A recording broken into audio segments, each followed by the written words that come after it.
Hello and welcome to the regular business meeting for the District of Squamish for Tuesday, December 20th. And as always, we're meeting on the traditional unceded territory of the Squamish Nation. Can I have someone move adoption of the agenda, please? Moved by Councillor French, second by Councillor Hamilton. All in favor? Any opposed? Motion carries. We have no delegations today. And we do have an opening for any consideration of unscheduled public attendance. Is there anyone online? We have seeing none. We have no public hearings scheduled for tonight. So we'll move on to our consent agenda. Is there anyone who would like anything pulled from the consent agenda before we deal with that? Yes, Councillor Pettingill. Like to pull B3, the Biosphere correspondence. Thank you, Councillor Pettingill. We'll move that to the appropriate spot. Anything else before? So with that, I'm looking for a motion to receive the consent agenda. Moved by Councillor Stoner, second by Councillor French. All in favor? Motion carries. Or opposed, if any? Motion carries. Thank you.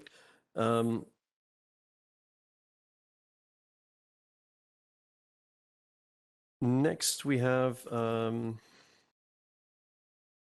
bylaws, item 9A1, District of Squamish Housing Agreement for 1940 Centennial Way.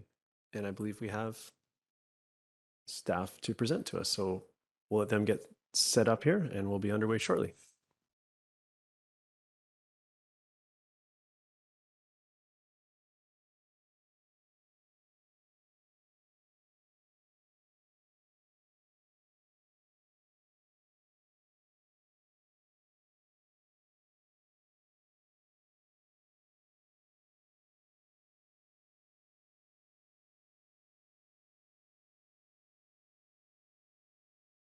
Are you ready to go there? I'll turn it over to you. I'll let you introduce yourself and the topic. The floor is yours.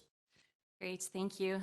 Good evening, Mayor and Council. My name is Jessie Abraham, and I am a planning consultant presenting on behalf of the Community Planning Department. Tonight, I'm presenting housing agreement bylaws for 1940 Centennial Way for affordable and market rental housing. The site plan for phase 1 of the Centennial Way project is shown here. So there are 3 buildings will be constructed on top of a partially sunken parkade. Building 1 is the 5-story apartment building that will contain both the market and affordable rental apartment units, 80 units in total. As per the land development agreement entered into in June 2021, the developer agreed to construct rental housing and enter into housing agreements with the district for 22 affordable rental apartments and 58 purpose-built market rental apartments to be delivered in phase 1 of the project. The terms of both of the market and affordable housing agreements will last in perpetuity. This slide here breaks down the unit mix. So affordable housing units are contained on levels 3 and 4. The remaining units make up the market rental units within the apartment building. The table here indicates the distribution of units by rental tenure. So both market and affordable rental units range from 1 to 3 bedroom units. In total, 41% of the units are geared towards families, so 2 bedrooms or larger. The land development agreement requires that 10% of total apartment units will be built to BC Building Code adaptive housing standards, and the approved development permit meets this requirement. So the building does contain 8 adaptable rental units. 3 of those are specifically for affordable rental units. The affordable housing agreement includes tenant eligibility that is consistent with the perpetually affordable housing policy. So tenants are required to be employed or a business owner or retired in the district and meet the maximum income eligibility requirements, which is 80 to 120% of gross median incomes for each household type. In addition, this housing agreement has a unique clause that requires 2 of the apartments be dedicated to early childhood educators or childcare workers working in Squamish, noting that preference shall be given to those with ECE certification. This slide here breaks down the rent rates for the affordable units, which aligns with the PAH policy. So rent rates are based on 30% of household income, and that household income is 80% of the annual median household incomes, as published and updated annually by Statistics Canada. So the rates shown here are based on 2020 taxation year data and can be updated annually. The rent rates for 1-bedroom units have been divided into couple and lone parent units to ensure that households in the lone parent income bracket have access to affordable housing units. Tenants will be required to pay the unit's hydro bill, so each unit is metered, and so these rent rates are further reduced to include a hydro allowance. The methodology and calculations for rent rates are attached as Schedule C to the non-market agreement. The formal staff recommendation is that the District of Squamish Housing Agreement bylaws numbers 2945/2022 and 2946/2022 be given first 3 readings. And that concludes my presentation. Thank you. Thank you. Questions, Council? I see Councillor Stoner. Go ahead. Thank you. Through the chair, thanks for the presentation, Ms. Abraham. I'm wondering if you can speak to the breakdown that we've secured of the 1-bedroom unit. So 3 of them are being secured at the lone parent family rental rate and 9 are at the couples rate.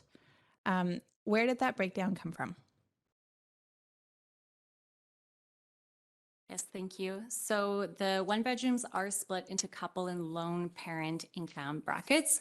And so the intention there is that in the past waterfront previously approved housing agreement, the 1-bedroom units, the rent rates were based on a couple family housing household income. And so the intention with including 3 units or 25% of the 1-bedroom rent rates at a lower lone parent rate was to make sure that those with lower incomes would be eligible for those units. And so that number 3, is that something that we just determined because we don't have clarity in our perpetually affordable housing policy? Is that something that was negotiated with the developer, or how did we come up with that number? So I can sort of speak to the policy-based issues. The PH policy, unfortunately, really only talks to incomes based on 1 or 2-person households. The lone parent one is actually lower than the policy, so we've managed to go a little bit beyond where the policy is. The policy doesn't have enough gradation across income types and unit types.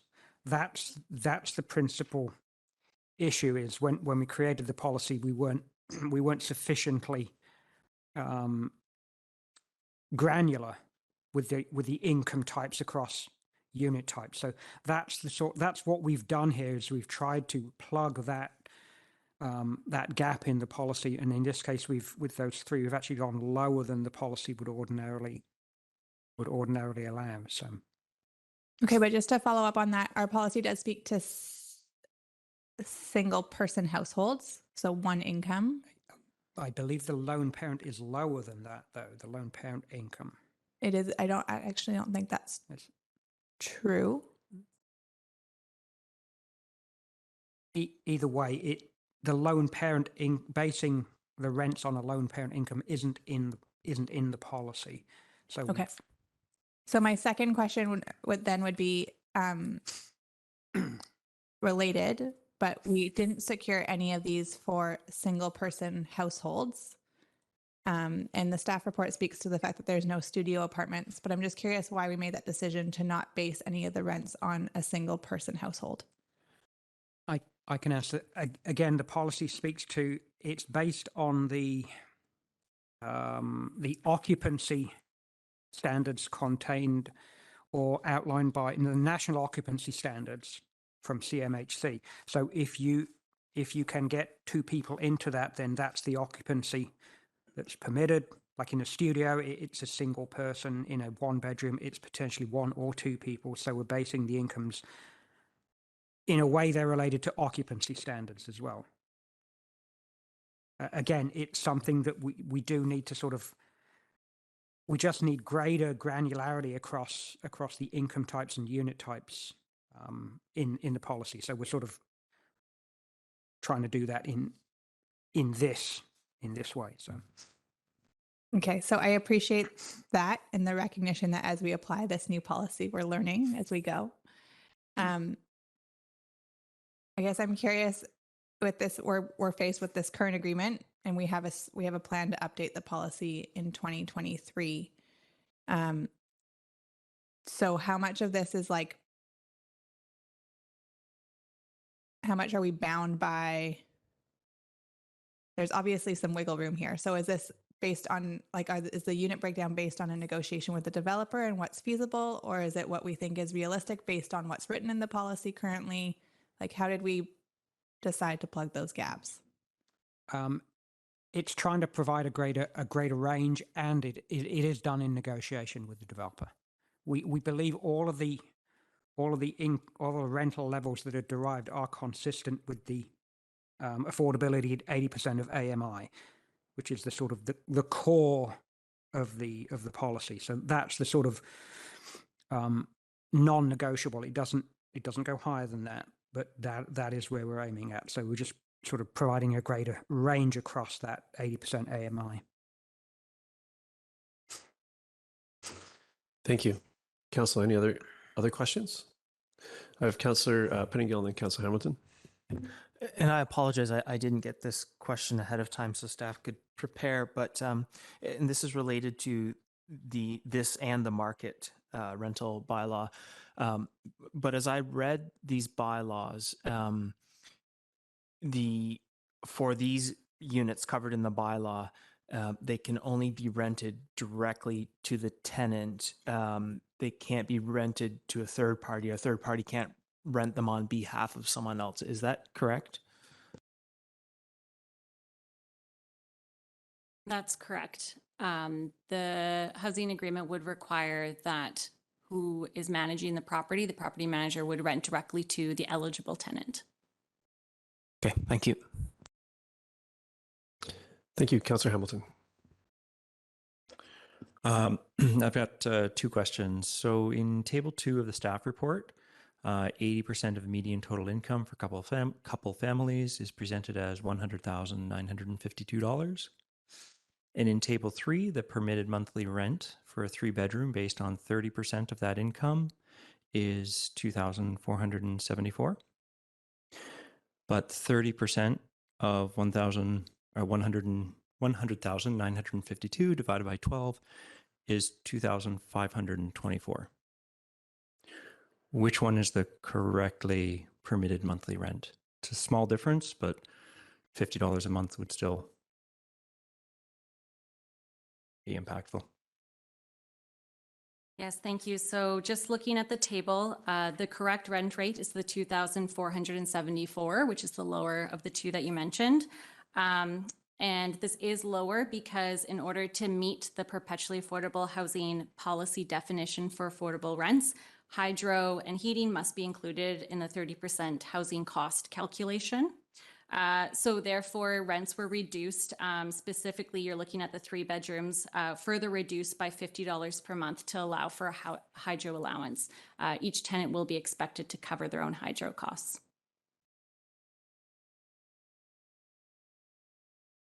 Thank you. I have one more question. In table 3 of the staff report, the rate calculation uses a 3-bedroom rate reduced by 20% and 40% to determine the 2-bedroom and the 1-bedroom rates. Are these 20 and 40% reductions, are they based in existing policy, or are they numbers that, where did the 20 and 40% reductions come from? Yes, thank you. So this rent rate, the calculation aligns with the methodology used to calculate affordable rents in waterfront landing, which is the previously approved housing agreement. And the intent is to provide consistency through the housing agreements until a perpetually affordable housing policy update is complete.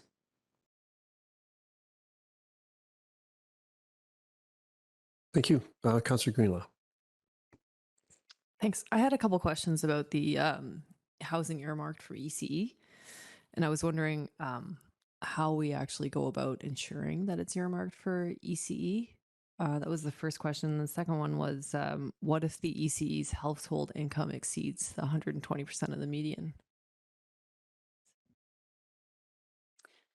Yes, thank you. So to answer your question in regards to ECEs, they would have to meet the household income maximum, the threshold, in order to be considered an eligible tenant. There is a reporting requirement in the housing agreement that would require that the property manager report on the tenancy agreements and that they do receive a copy of the housing agreement attached to the tenancy agreement so that the tenant is aware of the requirements as well.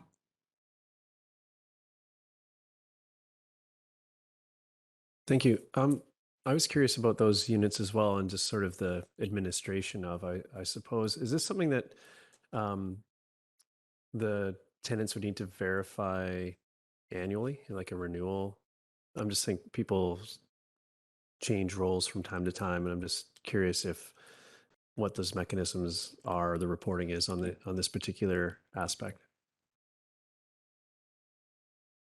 Yes, so the clause in the housing agreement requires that 2 units are reserved for ECEs, and it does spell out what the requirements are in terms of certification.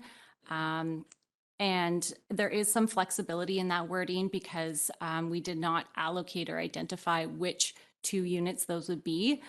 So they could essentially move around if a tenant was no longer working as an ECE worker. They could potentially still live in the unit if they meet all the other eligibility requirements. And then the next unit that opens up could be reserved for ECE worker. So there's a little bit of flexibility in that the clause only asks that 2 units be reserved for ECEs. Thank you. And I suppose that there's a second part of my question you didn't quite capture there, but I'm going to rephrase it because I think it's aligns with, so with general tenancy in these units, there's ongoing reporting. I'm assuming annually to make sure that they still qualify to be there, whether it's an ECE is the qualification or the household income maximum or whatever the requirements are. Is that correct, or what is that mechanism, I suppose? I believe in the policy, and we can certainly follow up on that, is that we can require annual reporting. So there is an annual chance to sort of verify that we're still where we should be with respect to the tenant.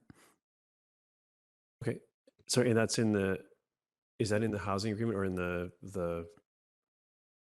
It's in the perpetually affordable housing policy. Yeah. Policy that should apply to this? Yes, we can. I believe that there's a requirement that the tenancy agreements are consistent with.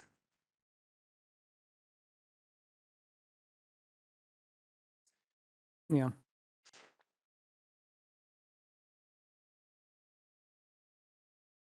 I guess I see a hand from Councillor Stoner. I'll let that one go for this instant, but I'll pass it over to Councillor Stoner. Thank you. Through the chair. On that note, do we require an annual statutory declaration? We could do, yes, if there was an agreement with let's say a private or developer was handling their own units, yes, we could do that. If it's through the housing society, then we would have information on the tenants through the wait list. So it's much easier to ascertain what's changed on an annual basis. Okay, that's helpful and a good segue to my other question, which was reading through the agreement. I wasn't entirely clear as to whether we've secured the ability to require the developer to use the forthcoming centralized waitlist from the Housing Society. It's section 7.5E says that we can require the owner to use a specific manager, but I interpret that as a property manager, not necessarily a waitlist manager. So I was just wondering if that language is in there, and if not, if we want it to be. Yes, thank you. So The developer has confirmed that they intend to use a centralized housing society waitlist to find eligible tenants for these units. In terms of the housing agreement, it doesn't speak specifically to the centralized waitlist, although, as you mentioned, there is a clause that the district can use their discretion to appoint a person or entity to manage the units. I think a key responsibility of a property manager is to select tenants. So that clause could be interpreted in terms of the waitlist as well, but may require further review. Further to that, I was wondering if maybe we wanted to clarify there in our definition section, like property manager versus waitlist manager or tenant waitlists of something. Like I'm just starting to pick apart how that might be a little bit more complex when we start to talk about like the housing society taking on the waitlist management, but there being another entity that does property management, and just wanting to make sure that we're clear in our definitions.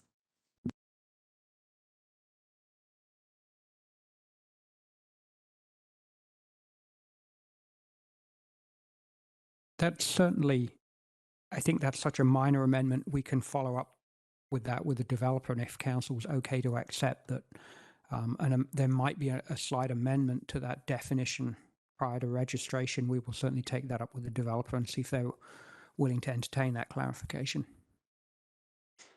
That doesn't, I believe that's okay, because that doesn't alter the substance of the agreement. Go ahead, Councillor Pettingill. Yeah, there's been a couple things where I've heard that we could do that in terms of, one example is being specific about our expectations around annual validation and so on.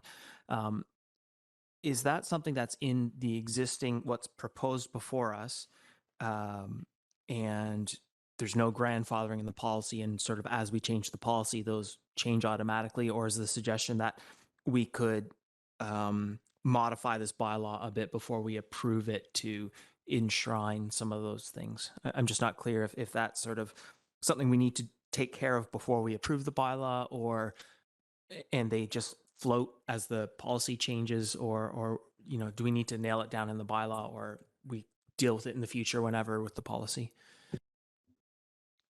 I think if we make that amendment to include the waitlist management in that definition, along with the other provisions that we can direct who that manager is, then I think we're safe in terms of being able to ensure that the society will manage the wait list, and then that gives us some assurance that the society knows who's in that, and we don't need to be specifying anything beyond that.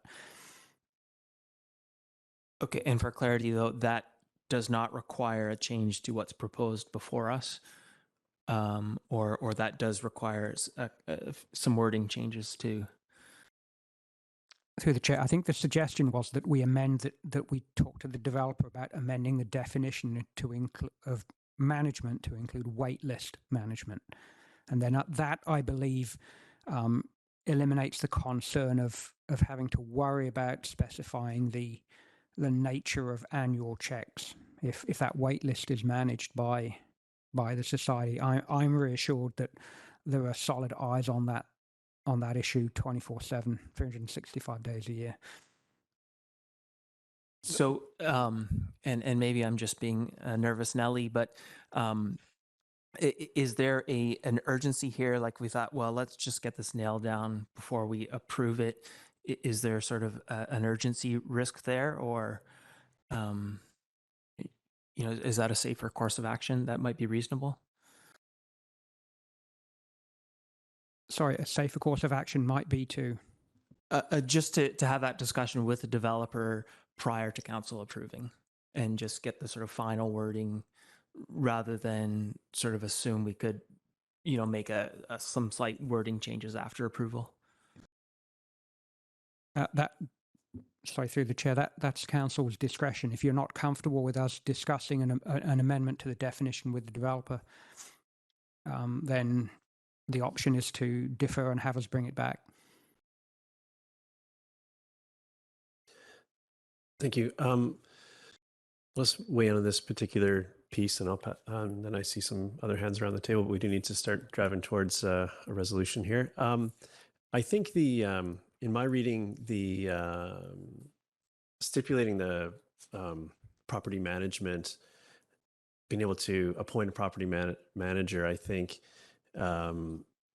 if it's two entities that end up achieving that, that doesn't feel like a huge stretch. So tenanting, which I think is a better way to say wait list and verifying income, like all that stuff that reporting out, and then the physical property management.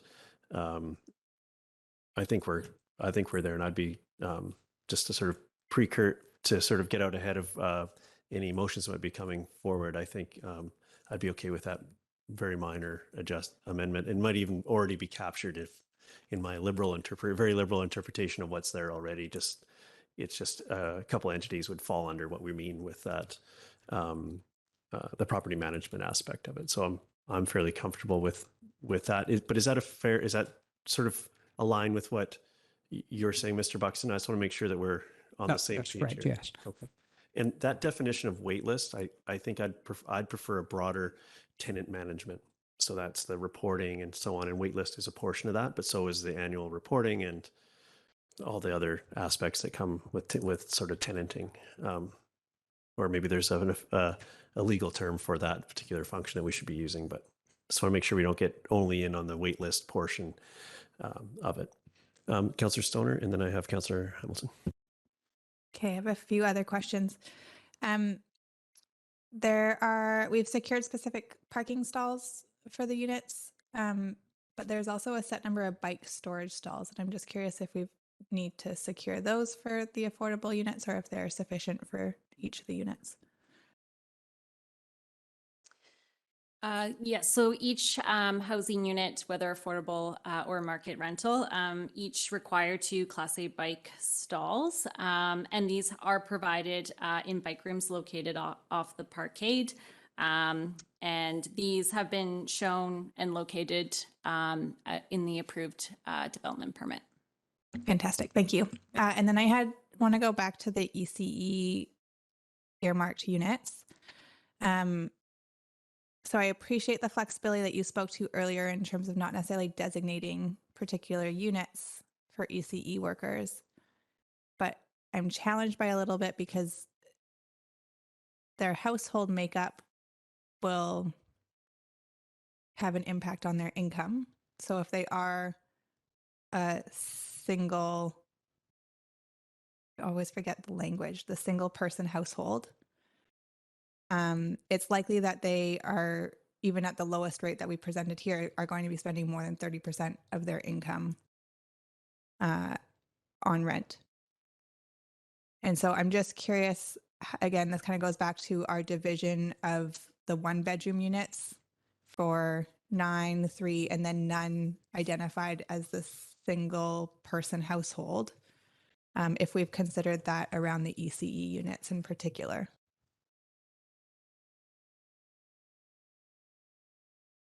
Yes, thank you. So the rent rates for all the units are based on household income that's published by Statistics Canada. So ECE wages were not a consideration in the rent rate calculations.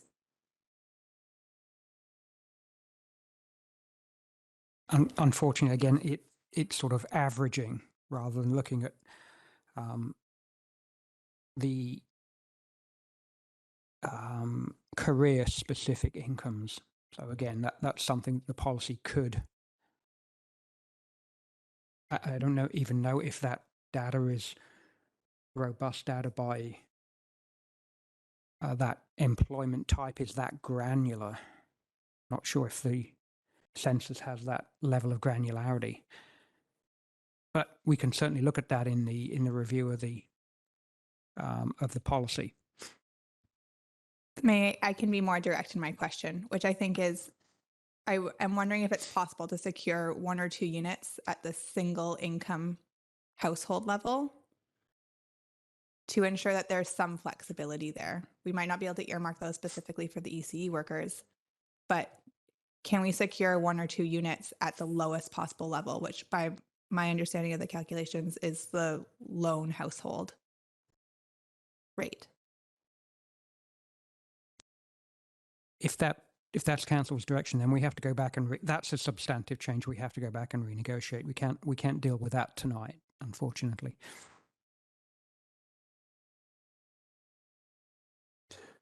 Councillor Hamilton. What are the drivers of the timeline here? What is the timeline for these decisions? Why do they need to be made now? What's the urgency? As opposed to waiting to, for example, we've hashed out more of the perpetual affordable housing policy, or given more time to discuss with the developer.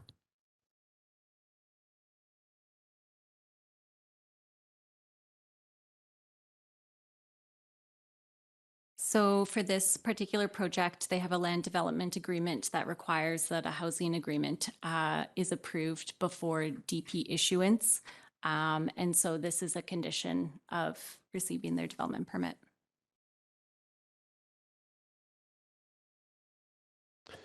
Councillor Pettingill.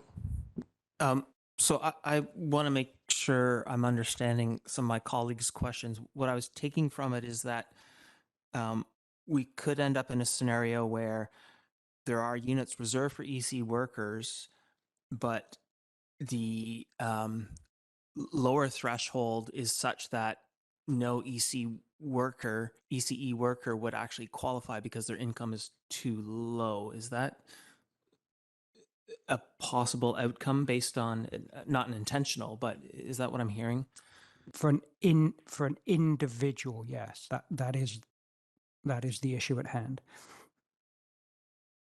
Okay, and do we have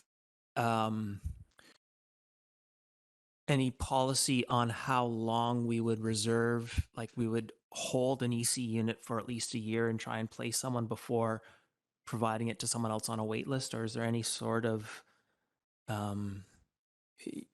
how long we reserve these for? There's no policy on that. We would be leaving that to the housing society to sort of manage those operational details.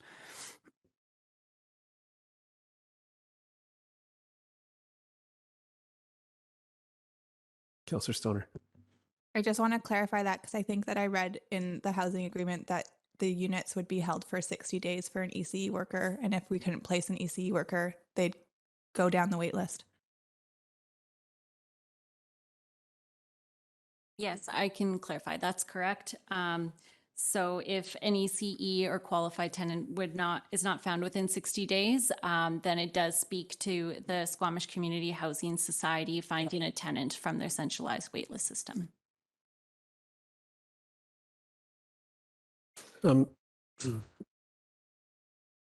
Just thinking about the if these units, sort of more broadly, if units such as these get turned over to the housing society, how in depth do the regulations?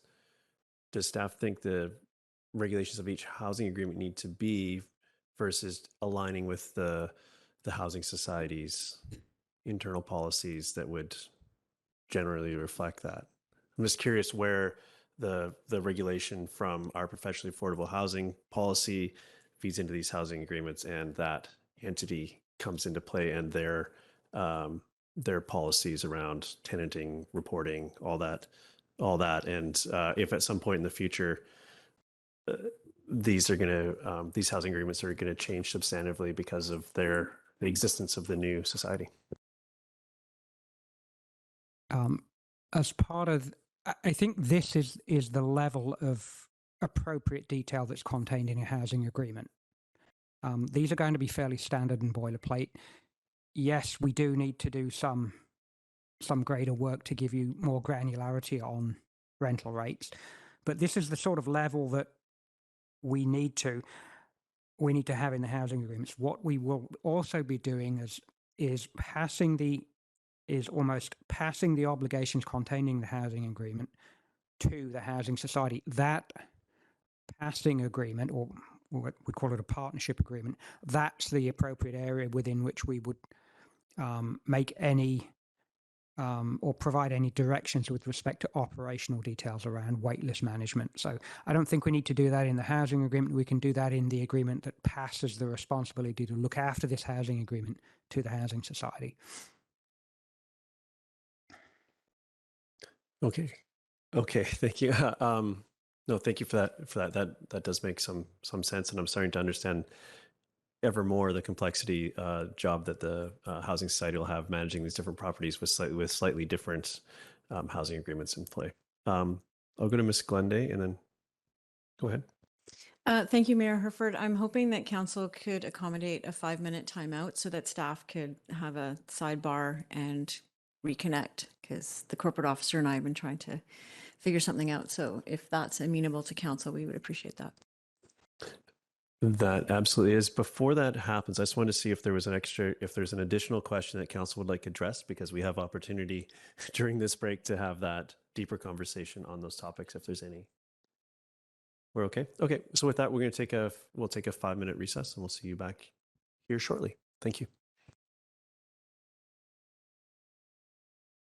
Okay, we're back from recess and we are still discussing the housing agreements. Could I turn it over to staff?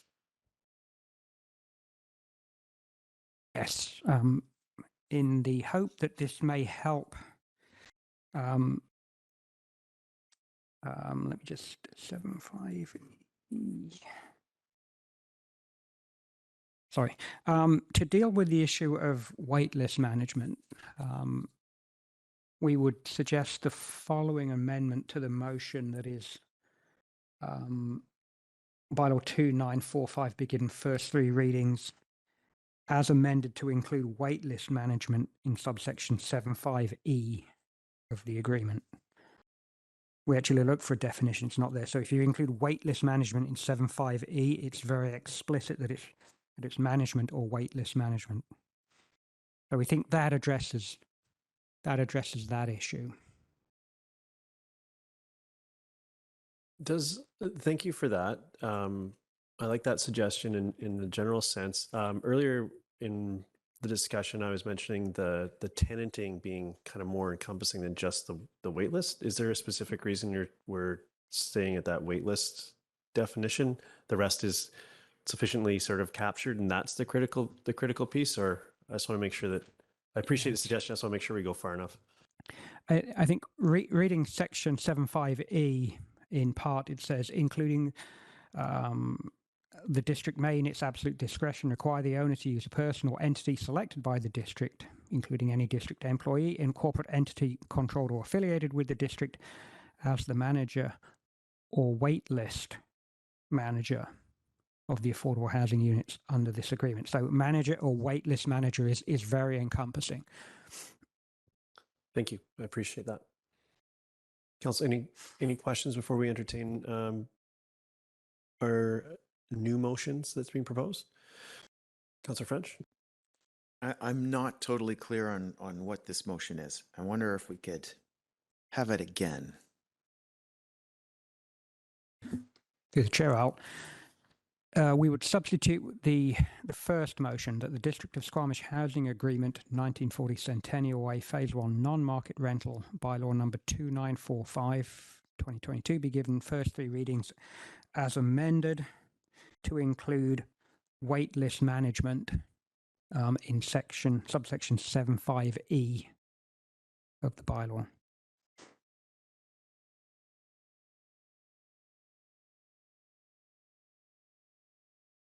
And if you'd like to, that's page 54 of 137 in our package, if you'd like to get to that spot to have a look at yourself, Council.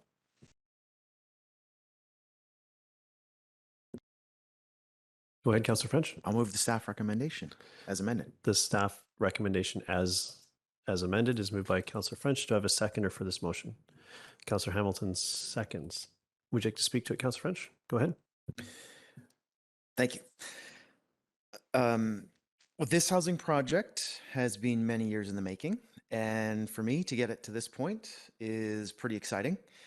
And approval of this housing agreement and then the subsequent for market rental will bring us some much needed housing that, 22 price controlled rental units, 58 permanent market rental units, desperately needed. And I'm looking forward to when construction of this building actually begins as we move closer to getting tenants into these spaces. And I'm happy that this looks like where we're landing, because delaying these agreements, if we were to do that, there's no doubt in my mind, would increase the cost of this project and ultimately would put it into a new affordability class for those that would be buying into the market portion of this project. This is a classic case where time is money, where inflationary pressures are super important right now. So I'm happy that we're at this point and hopefully moving forward with this tonight. Thank you. Any other comments, Council? Councillor Stoner? Thank you. Through the chair, I won't be supporting the motion on the floor. I don't feel comfortable moving first 3 readings forward. I appreciate my council colleagues' comments about time is of the essence, but we're also learning how to apply our perpetually affordable housing policy, and we know that there are gaps in it, and I think we are missing an opportunity here. The lowest rent that will be available is $1,128. And if you're making $20 an hour as an ECE worker, you're out of reach. You're not going to be able to actually afford that at 30% of your income. And so I think that given, especially we had intentions of earmarking 2 of these units for ECE workers, that means that our ECE workers who are single person households, who don't have kids, who don't have a partner, likely won't be able to fit into the units that are here. And so I think it's a missed opportunity to not be securing 1 or 2 of these at the single person household level. And so I won't be supporting first 3 readings. Thank you. Thank you. Councillor Pettingill? Yeah, actually, just a procedure question. Is there any mechanism by which we could end up with 1 or 2 readings rather than 3 now that 3 readings has been put on the floor? I'm going to turn to... You could put forward an amendment. So, Councillor Pettingill, you could amend, you could put forward an amendment to suggest a different number of readings if that's the direction you'd like to pursue. And I suppose that could also include any stipulations you'd like to have achieved before additional readings. Okay, I'm going to ponder that and listen to some of my colleagues' comments before attempting anything or deciding if I'm going to put something forward. Thank you. Any other comments on this topic? I'll just go to see if anyone would like to speak that hasn't yet, and I'll do mine, and then I'll come back to you, Councillor Hamilton. Overall, I think this is the right general direction. I do think that we are missing, not just for the ECEs workers, but the single person household, whether that's best addressed through adding that definition, including that specifically here, or if that was something that was overlooked. This was sort of the net impact of something that was overlooked earlier in the process where there weren't any studios. But I don't think the single person household should be only accommodated in studio either. So I think they should be included here. I'm hoping Councillor Pettingill's coming up with an amended motion here. I think I think maybe first or second reading with this, with some simulations to address that particular gap before additional readings would be where I'd like to see us. But I do respect the comments around that are factual around time being money, but it's also we get one touch to get this right. So I think it's important that we get it right. And currently there's a hole there that I think our community well served if we plugged. I see a hand, Councillor Hamilton. I saw your hand. Yeah, thank you. I'll be supporting the motion as on the floor with the amendment. While I do absolutely see the the gap for the ECE workers and possibly the income gap that we've left there. I think that it is very important that when we're working with developers, when we've set timelines and we've set conditions for them to meet, that we actually meet those deadlines as well. And so we need to move forward so that they can move forward in the things that we've asked them to move forward with. Thanks. Councillor Greenlaw and then Pettingill.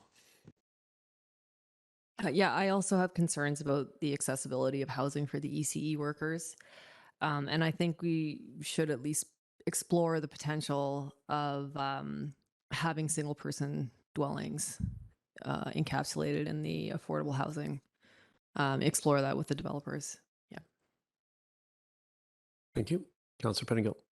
Yeah, I'm going to take a stab at suggesting an amendment to give first 2 readings to the proposed motion as amended.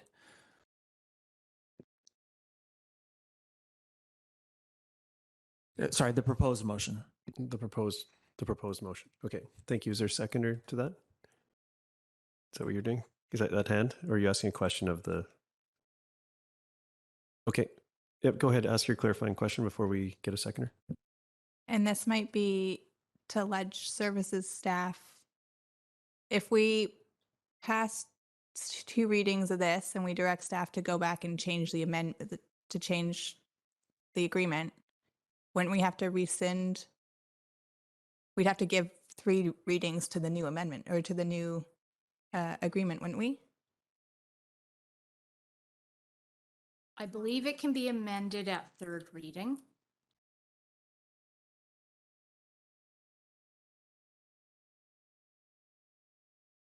Then I will second Councillor Pettingill's motion. Okay, the amendment has been seconded. Councillor Pettingill, would you like to speak to it? Yeah, and to be honest, I'm a bit torn here. My sense from the room is that, I don't know which way the majority is going, and so I thought, just given the discussion, it is worthwhile testing second reading and seeing where we are as a group. I do think we have spoken at length about the importance of the daycare crisis and the importance of making sure we have solutions for daycare workers. We've been working hard to make sure those are captured in our CACs, and I think we could have this done, adopted by the end of January if we so chose to move quickly. And so I think we could take that path, and this gives us an opportunity to tighten up some of those loose ends. But I think it's important that as a council, we consider whether or not we want to give that opportunity, and we'll see where everyone is here. I understand the urgency in wanting to move forward on affordable units. I think this is worth a pause and an adjustment. I think it's a very small pause if we so choose. And so, yeah, I'm eager to hear from where my colleagues are on this. Thank you. Thank you. Councillor French. Thanks, Chair. I won't be supporting the amendment. There are no small pauses. We're in an inflationary period where any pause is costing big money. We have other projects that are on the way. We can work with developers to make sure that they fill this gap that we've identified, a legitimate gap, definitely a concern. We can work with the Housing Society to make sure that this gets addressed. I'm just feeling like this is the time for us to move forward with this and allow this project to get its wheels rolling. Councillor Stoner. I think, unsurprisingly, I'll be supporting the amendment, and thanks to my colleague for putting it forward. I think that, as Councillor Pettingill mentioned, I don't think this needs to be a long delay. I think it's going back to the developer and seeing if we can secure 1 or 2 of those 1-bedroom units at that single person household. It's a conversation, and I think it's an important one to have, because the childcare crisis is real, and it's not just about spaces, it's about being able to staff those places as well. And we know that there have been a number of centers that have closed in recent years because they can't secure staff, and their staff can't live here, and they're making $20 an hour, and they're not going to be eligible for the units that we've tried to earmark for them. So I think we don't dot our I's and cross our T's here. We're not fulfilling on the promise that we made to our community when we rezone this property. Thank you. Councillor Anderson. Thank you. I will not be supporting the proposed amendment, and we have much at stake here in refining and adapting policy. I do grant this, and I would hope that we can be swift if the scenario is to undertake this. But we also have much at stake in our partnership with developers in delivering affordable and rental housing, and I think that it's time to move forward with this particular proposal. Thank you.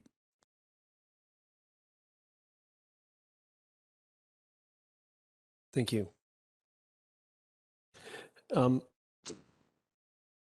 I'm supportive of what I feel the intent of this motion is. However, it doesn't include explicitly in the motion what the conditions would be of third reading. So 2 readings gives us a pause. So I would, when we said loose ends was one of the terms I heard around the table, I think we need to articulate what those loose ends are so that when it comes for third reading, we get what we want. So could staff read back the motion just to be sure that I'm hearing that correctly? And if we could put our minds to that particular piece, because that's the crux of this motion in my mind, is does it get us actually where we want to be? And will those loose ends being addressed by the time it does come back so we can move swiftly? Okay, so the original motion on the floor, the District of Squamish Housing Agreement, 1940 Centennial Way, Phase 1, non-market rental, bylaw 2945, be given first 3 readings as amended to include waitlist manage, or I think it might be manager after as the manager in section 7.5E of the housing agreement. And then the amendment that's on the floor is that the bylaw be amended by deleting first 3 readings and inserting first 2 readings.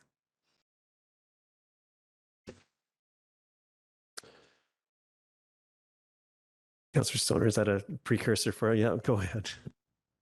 Am I allowed to make an amendment to the amendment? This is fun. We haven't done this before. So I would amend that the amendment read, be given second reading so as to secure at least one of the 1-bedroom units for a single person household. I will second that, whatever that is, if that's the amendment to the amendment.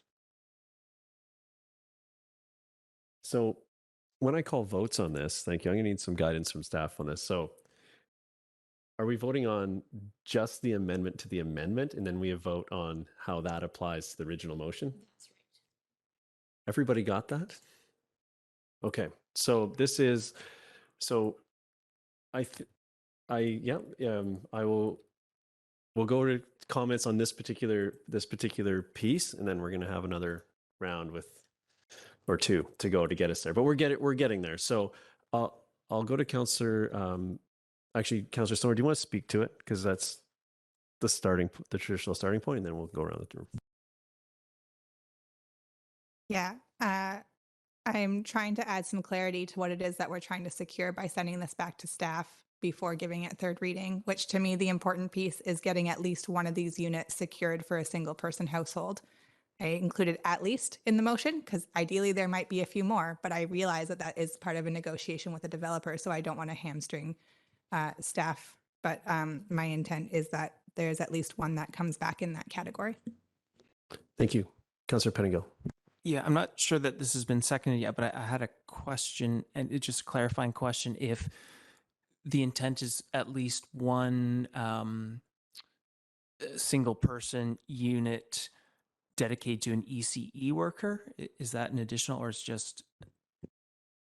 I intentionally left it open because I heard from staff that there's some flexibility built into the system in case somebody moves on from a job but is still eligible.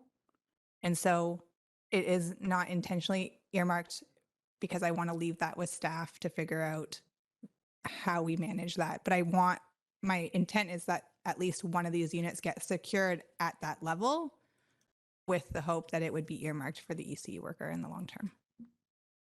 Okay, with that clarification, I'll second the motion. Already, was- already was- seconded. okay, So okay. thank you for your support, though, in the Okay, upcoming yeah, vote. all right, thanks. Thank you. I saw Councillor Greenlaw. Did you? I wanted to speak in favor of the amendment to the amendment. Yeah, I support the amendment to the amendment because I think as the proposal stands right now, it essentially tells ECE workers that they can access this housing if they have a partner. And I think that's, I think it can be stronger. I agree that we are in inflationary times, that any delays are costly, but it's also shown that the economic benefit to our community of having people, largely women, returning to work is substantial. And I think that should be accounted for as well. Thanks. Thank you. Anyone else on the amendment to the amendment? I'll weigh in. I think this is an appropriate course of action. I think having at least one unit, which is the wording for the single person household as a condition of third reading, is a responsible way forward. I know that through the agenda planning process and our considerable discussion of this topic around this table tonight, that when it comes back to us, we'll find a way to get it into the order as fast as possible. I think that as we look at all these factors around the tenancy of these of affordable units in general, I'm always want to make sure that that's enabling people in their lives, not limiting them. And having your housing tied to your relationship status sends up a big red flag to me, and that's essentially what we're baking in if we don't take this action at this point. So with that, I'll call the question on the amendment to the amendment. All in favor? Opposed? Councillor Anderson, French, and Hamilton oppose. Motion carries. So now we're on to the amendment of the original motion, including the amendment to the amendment that we just passed. Does everybody follow around the table? I know this will be hard to keep. Now it's no, because we amended the amendment.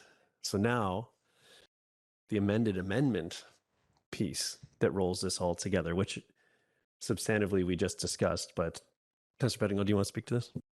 Yeah, just for my clarity, then we're talking about second reading instead of third, and as part of second reading, the clarification that there's at least one single person unit, ideally, but not necessarily reserved for an ECE worker. That's correct. That's the wording that the rough paraphrasing of the wording that we had. Would you like to add the official? Can I just clarify the wording? This is on the amendment to the amendment, that the amendment motion be amended to read by deleting first three readings and inserting first two readings, and to include so as to secure at least one of the one-bedroom units for a single person household. I have a clarity question to staff on this one. If that, if one of these, there's won't be too many ifs in my question, but so if one of these is secured that could be rented to a single person household, but none are available, could that rate change when there's a two-person household in there? I just want to make sure that we haven't specified too much, but I do want to make sure this option is available. Do you know what I mean?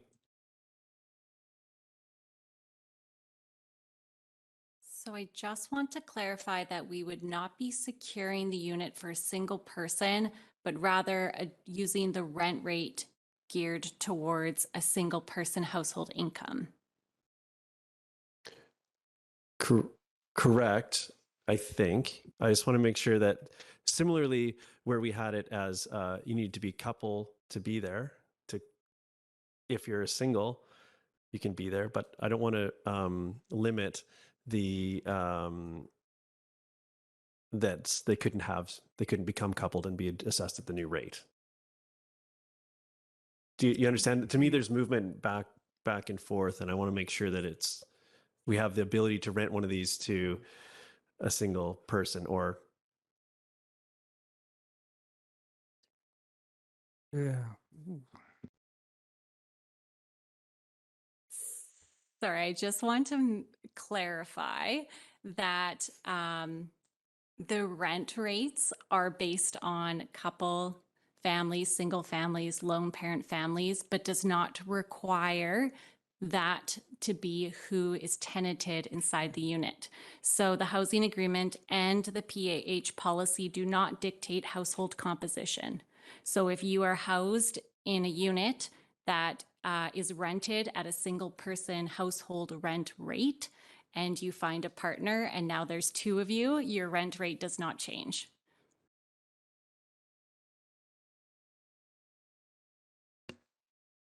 Interesting. Okay, that sounds like something for a future discussion. Okay, thank you for that clarity.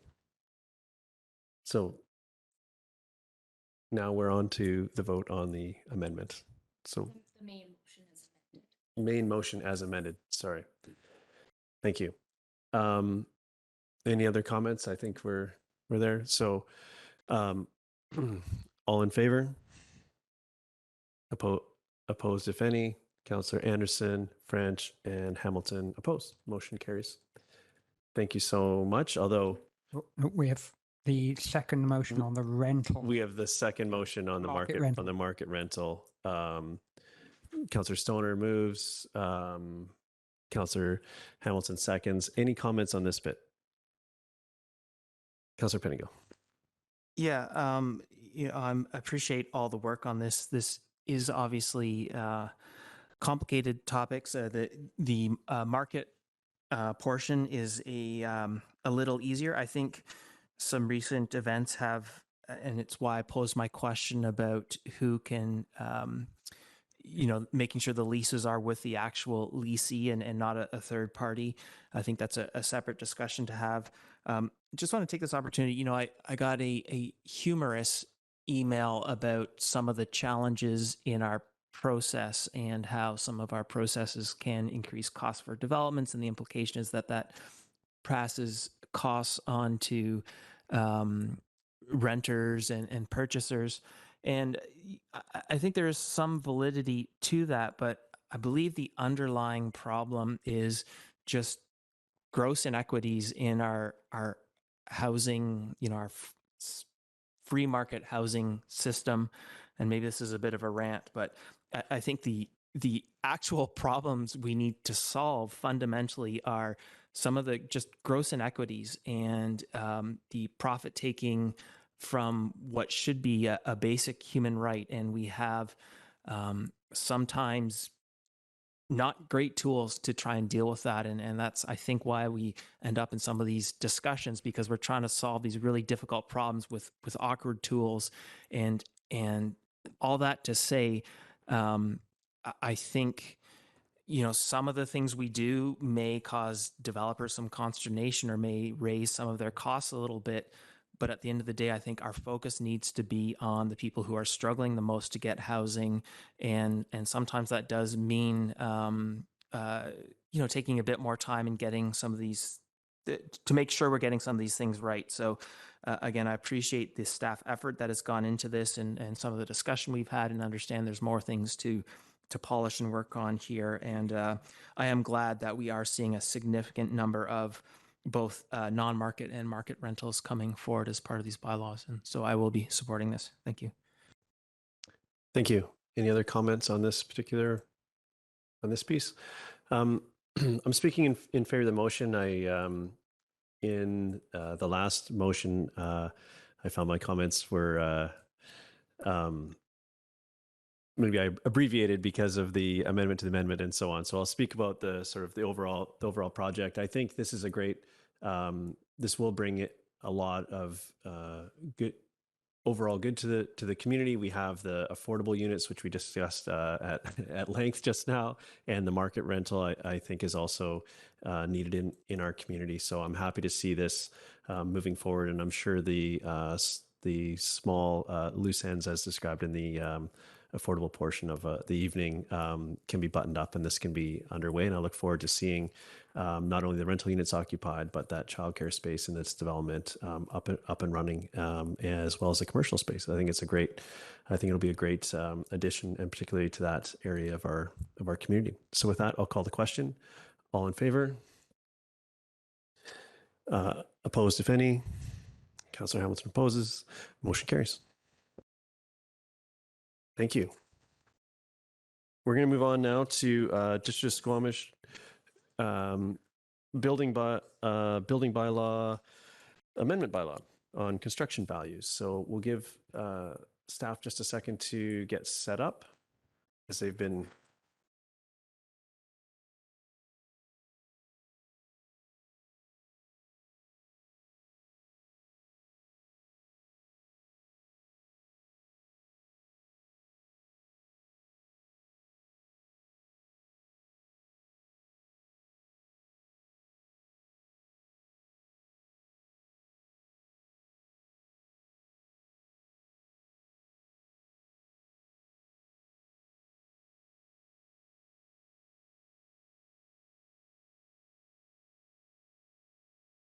Hello. I will turn the floor over to staff. If you could introduce yourself and the topic, and we'll get underway. The floor is yours. Thank you, Mayor. My name is Chad William, a senior building official at the District of Squamish. My name is Colin McCarthy, Manager of Building Services, District of Squamish. So the bylaw amendment presentation that we have is an amendment to the building bylaw, and hopefully it's a little simpler than your last task.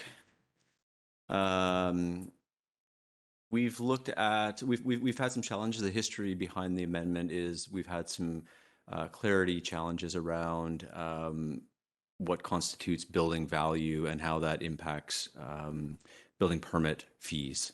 So we really just wanted to change and adjust the definition, bring it more in line with what we're seeing in other communities, as well as what we're seeing within our community in order to accomplish that. So we have reviewed a number of other communities, and the vast majority of them do follow a similar model or similar language to what we're proposing this evening.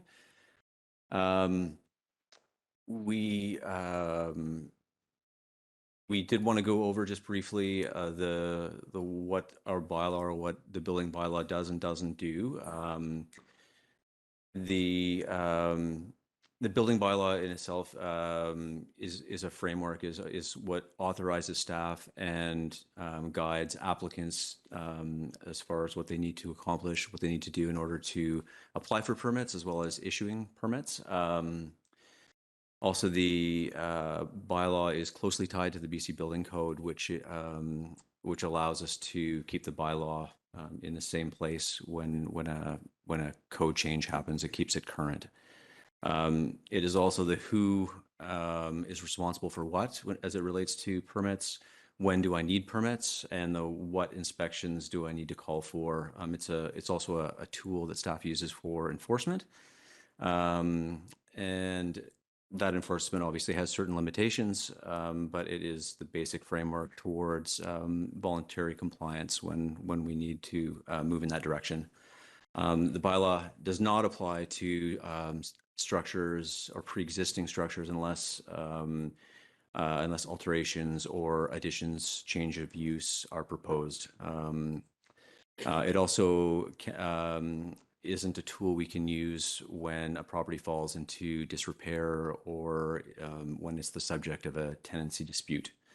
So when we are unsuccessful at achieving voluntary compliance through the bylaw as it is, we likely will be back to see council for assistance with that, and that would usually start off with asking for help with putting a notice on title, which is basically a marker that says there's an issue that needs to be addressed. It's kind of an official first step.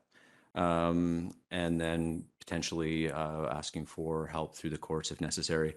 The intention this evening is to hopefully avoid that entirely, but the intention is to replace the definition of value of work. The language in the bylaw that council would have seen previously referred to cost of construction, and that's where the confusion was. We've had many people trying to sort of get a grasp on what constitutes cost, when I think the intent was what constitutes value. And so we're going to ask council to amend the bylaw to number 2940 of 2022 and replace the entire definition with the value of construction, and the language is here on the screen. And Colin and I are happy to answer any questions that you might have in the meantime. Yeah. What we've been asked about previously, and what's important to understand about this amendment, is how we use the bylaw is not changing. We're clarifying the language to reflect how we've always interpreted the bylaw, how it's interpreted. The process we use is used the same in other municipalities. It is a clarification of language so that our customers and newer staff can understand more easily the intent. Thank you. Thank you for that bit of clarity as well. Councillor, do you have questions on this? We did discuss this at length at Committee of the Whole earlier today. Are there any lingering questions for anyone before we entertain a motion? I'll go to Councillor Anderson and then Councillor Pettingill. Thank you. Of course, we, the district, have orientation information for building permit applicants. And this orientation information, we have a web page set up for people making these inquiries. Is this, I take it, it would be insufficient simply to rely on adjusting our information, our orientation information for applicants, and we do need to take this step to amend the language of the bylaw. Could you speak to that? We do have information that we offer to building permit applicants, but that would be insufficient to address it solely there. Through the chair, yes, we feel that that is correct. The language as it stands is open to interpretation, which is where the problem lies. So we want to clarify it in the bylaw itself so it carries weight, and the interpretation or the education, I think, is maybe what you're referring to, is certainly something that we can do after the fact, and we can update any of the information that we do have on our website. But the bylaw itself does need to have stronger or more consistent language. Thank you. You're good, Councillor Pettingill. Anyone else? Councillor French? I'll move the staff recommendation if you're ready for it, Chair. I am ready for it. Councillor Hamilton seconds. Would you like to speak to it? Yeah, briefly. This is a change that I've been anticipating. It's in front of council at this time. And I believe, as we've heard, much needed clarity will be achieved with this amendment bylaw. Thank you. Seeing no other hands, I'll briefly comment. I think this is a great change, and adds clarity and reinforces how staff has been interpreting and practically applying this bylaw. I think it's entirely appropriate to do that. I can absolutely see where there would be challenges around the cost of the work versus I'm setting out to do this project myself. So the cost will be quite low. Thank you for the permit. And I'm going to go hire someone to do the work and so on. So this makes so much sense and sort of eliminates all these areas. I'm sure there's some remaining somewhere, but a big area where there could be friction between staff and the community. And I think this is much needed clarity. So happy to support. With that, I'll call the question. All in favor? Motion carries unanimously. Thank you very much. Thank you. So moving on to next for adoption, we've got the District of Squamish 5-year financial plan on deck. And did staff have anything on this particular piece? We've discussed it at quite some length, but no presentation this evening, just adoption. Thank you. Could I have someone move adoption? Councillor Stoner, second by Councillor Pettingill. Would you like to speak to it? Anyone? Okay, with that, I'll call the question. All in favor? Motion carries unanimously. Thank you. And Council, I think we've earned ourselves a brief break here, and we'll return back in 10 minutes. Yeah, so we'll come back. Yeah, that's good. 7:30. We'll return by that big clock over there, and on deck will be the Squamish Valley Equestrian Association lease renewal. Thank you. We're in recess. We are back. Thank you. Now we're moving on to staff reports. So item 10A1, Squamish Valley Equestrian Association lease renewal. And we've got staff, I believe, presenting remotely. Take it away, Ms. Triplett, is it? Yep. That's Go correct. ahead. Thank you. The floor is yours. Thank you.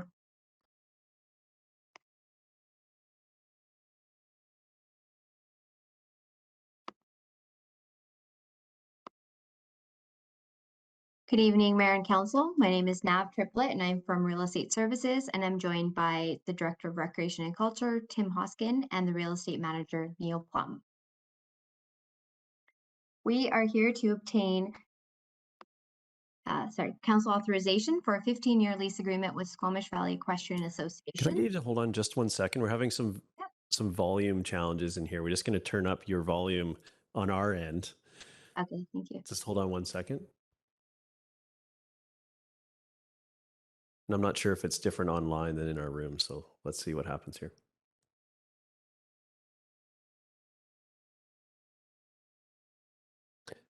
Nev, can you, yeah. Let's try the levels now.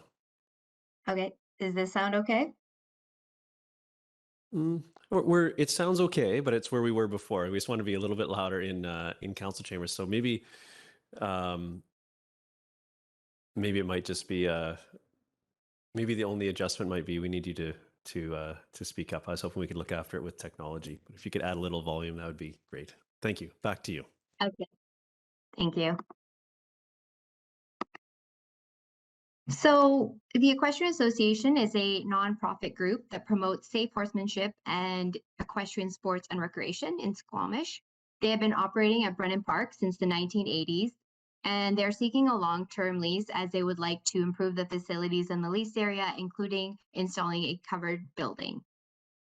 These long-term lease discussions have been paused until the Brennan Park Fields and Lands Master Plan was implemented. The master plan was implemented in 2021 and included criteria for land use agreements, as well as a reduced lease area for the Equestrian Association so that we could accommodate other uses. The Equestrian Association provided an updated lease proposal for the area shown in red, which is the updated area in the master plan for the equestrians, as well as a proposal that addressed the evaluation criteria. So the key terms of the lease agreement with in front of council today is a lease area of around 6,600 square meters, a term of 15 years with a nominal lease fee, as well as a clause that includes permission to apply for any permits required for the coverall building. In order to ensure that the evaluation criteria is being met on an ongoing basis in the lease, we have also included a schedule with key performance indicators, which is shown in the box on the left. And this will be reviewed through the provision of information on the right side by staff on a yearly basis. As such, we have the first two motions here that include authorization to execute the lease agreement, as well as a third motion, which delegates any amendments related to administrative matters that would be covered under the delegation bylaw to the Chief Administrative Officer. This would not include any amendments to the extension, any extensions to the term. And with that, we will turn it over to Mayor and Council for discussion and questions. Thank you for the presentation.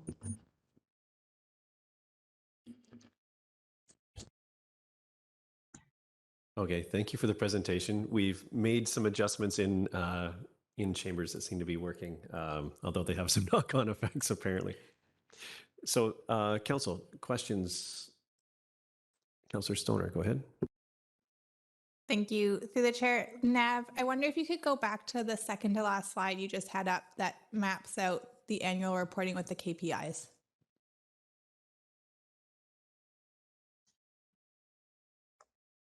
Thank you. There are some elements under the KPIs that I don't think are matched by data that would be provided by the annual review. So I'm just wondering if staff can speak to how the elements under both of these actually align and how we're going to measure the KPIs if we're not securing the data from them.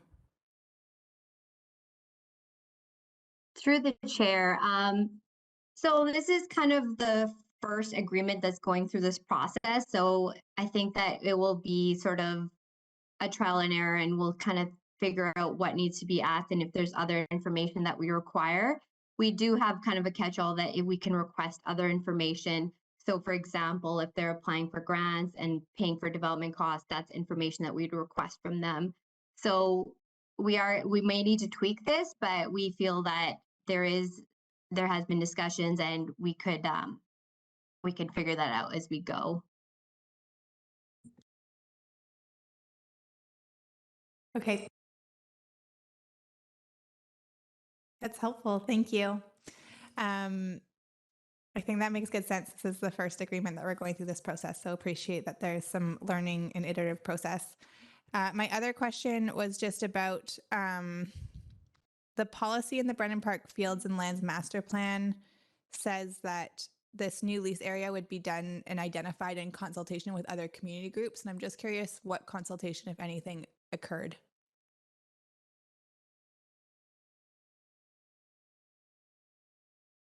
Through the chair, I'm going to defer to Mr. Hoskin on that one.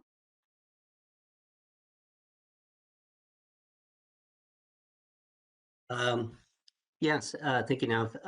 Through the chair. So part of the Brennan Park Fields and Lands Master Plan was a massive amount of community engagement. So Squamish Valley, or the Equestrian Association, participated wholeheartedly with the other groups through surveys, through meetings, and through the whole thing, everyone was in agreement that was a good fit.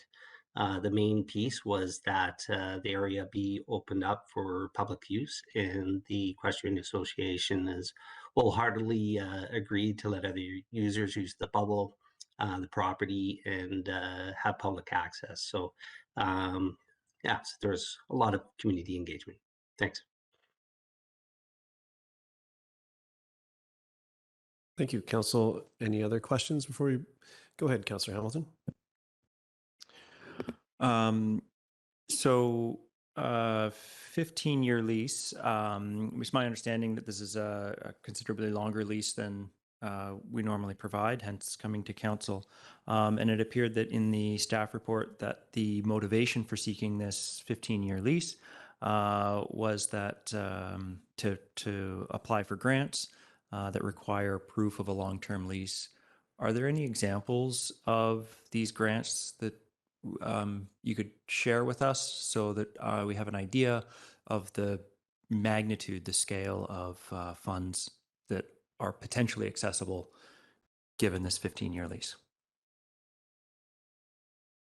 Through the chair. So we requested this information from the association, and they said that usually for the day-to-day operations, they don't apply for grants. They can cover that through their membership fees and whatnot. But for capital projects, for example, the covered shelter, they are going to be applying for grants. And one of them is the Horse Council BC grant that's coming up in April. And generally the grants are usually $2,000 to $10,000. And there is a question that they usually ask whether the land is owned or leased and how long of a lease that is. So yeah, is there any other, if there's any other follow-up questions on that, I can elaborate. Thank you. I have Councillor Anderson and then Pettingill. Thank you. Ms. Triplett, in your slide presentation regarding lease evaluation criteria, one of the items was to quote, payment of all development costs. Now, I'll cite here from Schedule C of the draft lease agreement, and this addresses KPIs. Item 2C, the criteria in the Brendan Parks Fields and Lands Master Plan used to evaluate the lease proposal include development costs should be the responsibility of the proponent, and in brackets, private and nonprofit proponents. My question is, or concerns the development issue of drainage. Drainage is certainly a development issue, a site development issue, a site use issue for the general vicinity of this lease area. And it would strike me that, well, I'm curious as to how drainage might be considered and measures to improve drainage might be considered as a development cost. It strikes me that a district-led strategy or a joint strategy with neighboring leaseholders or properties would be the most practical approach to address something like drainage. How might drainage be considered in this evaluation criteria, development costs, and who pays for them? Through the chair, so right now, Equestrian Association is in the very preliminary assessments of what they want to do and been talking to development services. So drainage will probably come up through that process, and we can discuss that further and look into that at that point. Thank you. Sorry. Councillor Pettingill, go ahead. Okay. Right. I think we're okay. So I was comforted to see that the membership fees were quite reasonable. I think, when I think of equestrian, I think of a very expensive sport, but that didn't seem to be the case with the membership fees. But do we know, in practical terms, do you need your own horse to have exposure to a horse at the facility, or is it the sort of thing where if you pay a fee, there's actually many opportunities to have an interaction with horses, even if they're not your own? Do we have a sense of that, or I guess is that the sort of thing we might look to see in KPIs in the future, or could look to see?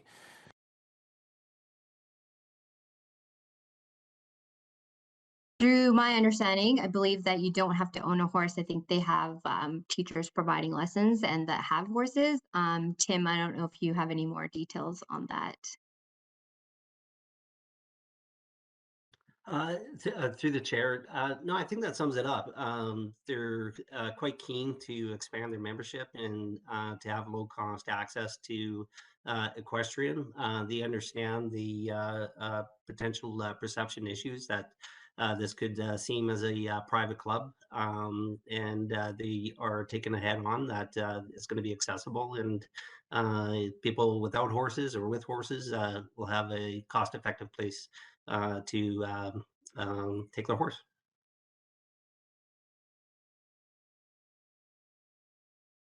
Go ahead, Councillor Hamilton.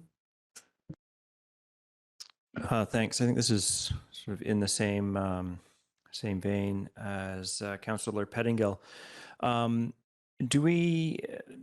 What are the approximate membership numbers and levels of membership activity at the SVEA right now?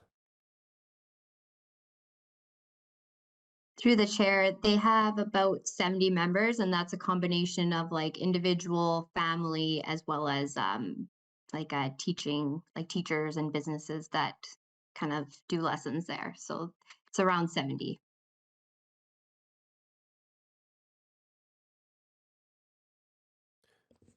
Okay. Any other questions? I'm happy to entertain a motion if someone would like to move it. Go ahead, Councillor Sorn. I'll move the staff recommendation. Seconded by Councillor Greenlaw. Would you like to speak to it? Briefly, thanks to staff for their work on this. I think this is exactly what we meant when we came out of the Brennan Park Fields and Lands Master Plan, was that we need to partner with organizations that were using the area to provide the capital costs through grants and fundraising. And I'm happy to support a 15-year lease if that means that the Squamish Valley Equestrian Association is able to do that with a little bit more flexibility and fluidity. I did have some concerns around the consultation that was done to identify this lease area, but I do think that there was extensive consultation through the Brennan Park Fields and Lands Master Plan that this directly came out of. So I feel comfortable with that. But I think as we go further down the line and further away, or more time passes since that plan was adopted, then we might just need to be a little bit more cognizant about how these leases are executed in the consultation that we do over time. But for this one, I'm very happy to support it. Thank you. Thank you, Councillor Stoner. Councillor Pettingill? Yeah, I'm going to support this. I was quite hesitant when I first heard about this use, but because of the support for it in the Brennan Park Fields Master Plan consultation, because of the low membership fees, and I see from the report they have programming with at-risk youth. I believe there's a lot of benefits when people can interact with animals and animals like horses. So I see a lot of potential for something like this as long as that access is maintained. And so I think for me, going forward in our KPIs, looking for improvements to that access is going to be really important, and not just access to the facility, but to the animals themselves. And I was also, as we see more, climate change related disasters and evacuations and so on, this has served as a spot already to facilitate holding animals for a while. And unfortunately, that's something we have to consider. And I think that's another benefit of this facility that can't be discounted. And so all these things put together, I think this does make sense to support. Thank you. Thank you. Any other comments? Go ahead, Councillor Hamilton.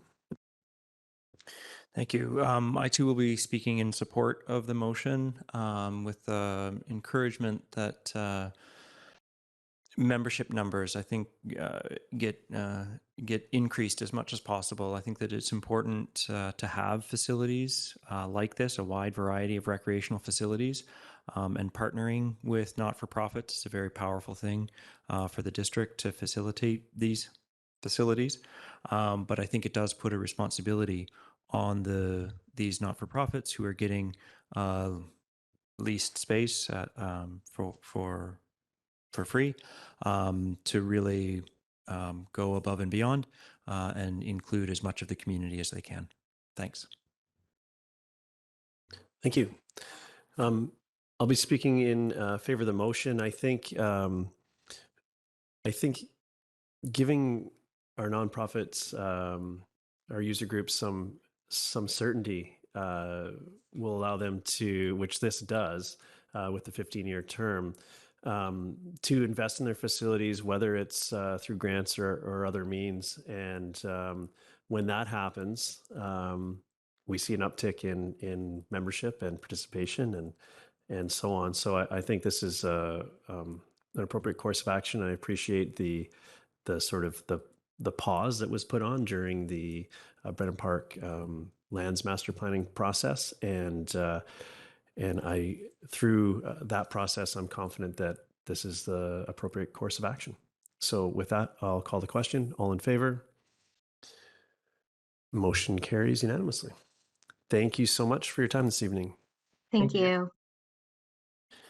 Next, we're moving on to item B1, fire hall signage.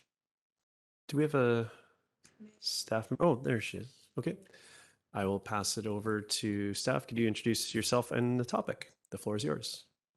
Good evening, Mayor and Council. I'll just take one moment just to put up a quick presentation. Stand by.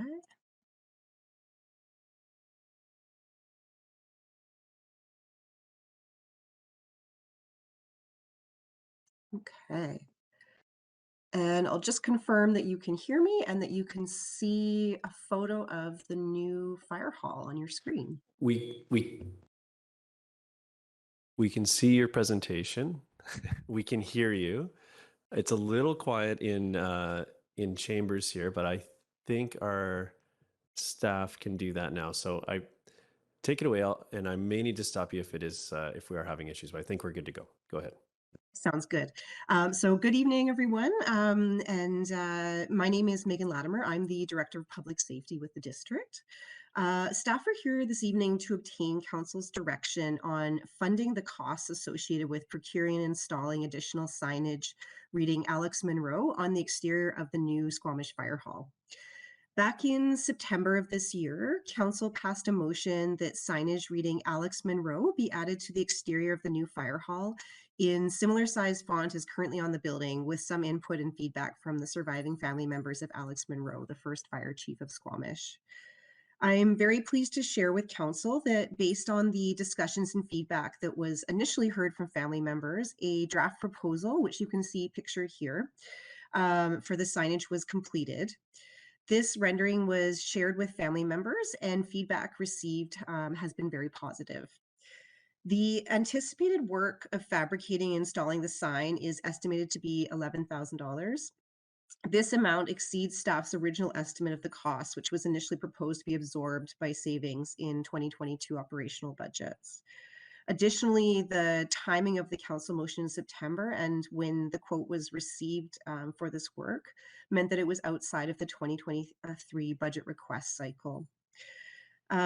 Staff are recommending this evening that in order to complete this work as soon as possible, that the District of Squamish utilize funds from the 2022 Council Contingency Fund to cover the cost of adding additional signage reading Alex Monroe to the exterior of Squamish Fire Hall number 1. And with that, I will turn it back to Council if there are any questions. Thank you very much. Councillor French. Thanks, Chair. Does staff have any thoughts on how long it will take for the new lettering to be placed on the building? Are we looking at a few weeks, or is this more like a few months scenario?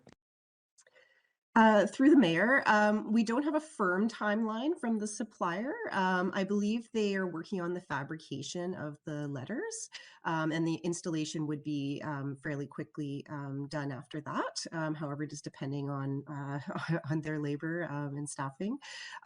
We're hopeful that it would be within the first quarter of the new year.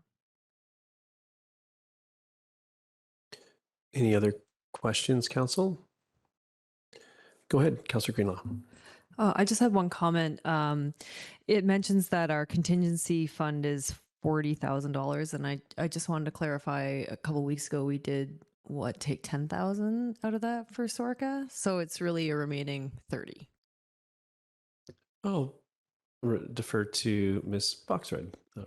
Thank you for that question through the chair. The budget is actually 50,000, so less than 10,000 leaves the 40,000 in the contingency. Thanks. Thank you. I had a question. When I looked at this, when we discussed this topic previously, the lighting was more evident. And I just wanted to make sure that in all conditions that we're achieving what we're setting out to do here in during the day and at night. And I was curious if the lighting was portion was factored into the costing, or if you feel that what's there is going to be adequate to light it at night, given that it's a departure from what I assume the lighting was designed to illuminate. Thank you through the mayor. So it's my understanding that the current lighting that's in place will illuminate the additional signage that's being added. And in line with council's direction back in September, additional lighting has not been factored into this cost estimate. Okay, thank you. My other question is with this motion, there's a dollar value associated with it in the report, but not in the motion. And I just wondered if someone could speak to if that was intentional, or because the motion just sort of says we're going to cover it from council contingency, but it doesn't nail down what that is, but the report speaks to it. So I'm just wondering about that specificity of the recommended motion. Through the mayor, it would be council's prerogative if you would like to amend that. The report was intended to provide the quotation of the 11,000. Thank you. So with that, I'll move the staff recommendation with But in right after cover the cost, $11,000. Just to define the cost in the motion, so we all understand what we're discussing. Sorry, Councillor Stoner. Before that gets seconded, Go ahead. I'd like to clarify with staff that we are certain that the estimate that we have, so if we were to put $11,000 in the motion and it came back at 11,500, I don't want you to have to come back. So that would be my only concern with adding a very specific dollar value, is it's an estimate, it's not the final cost.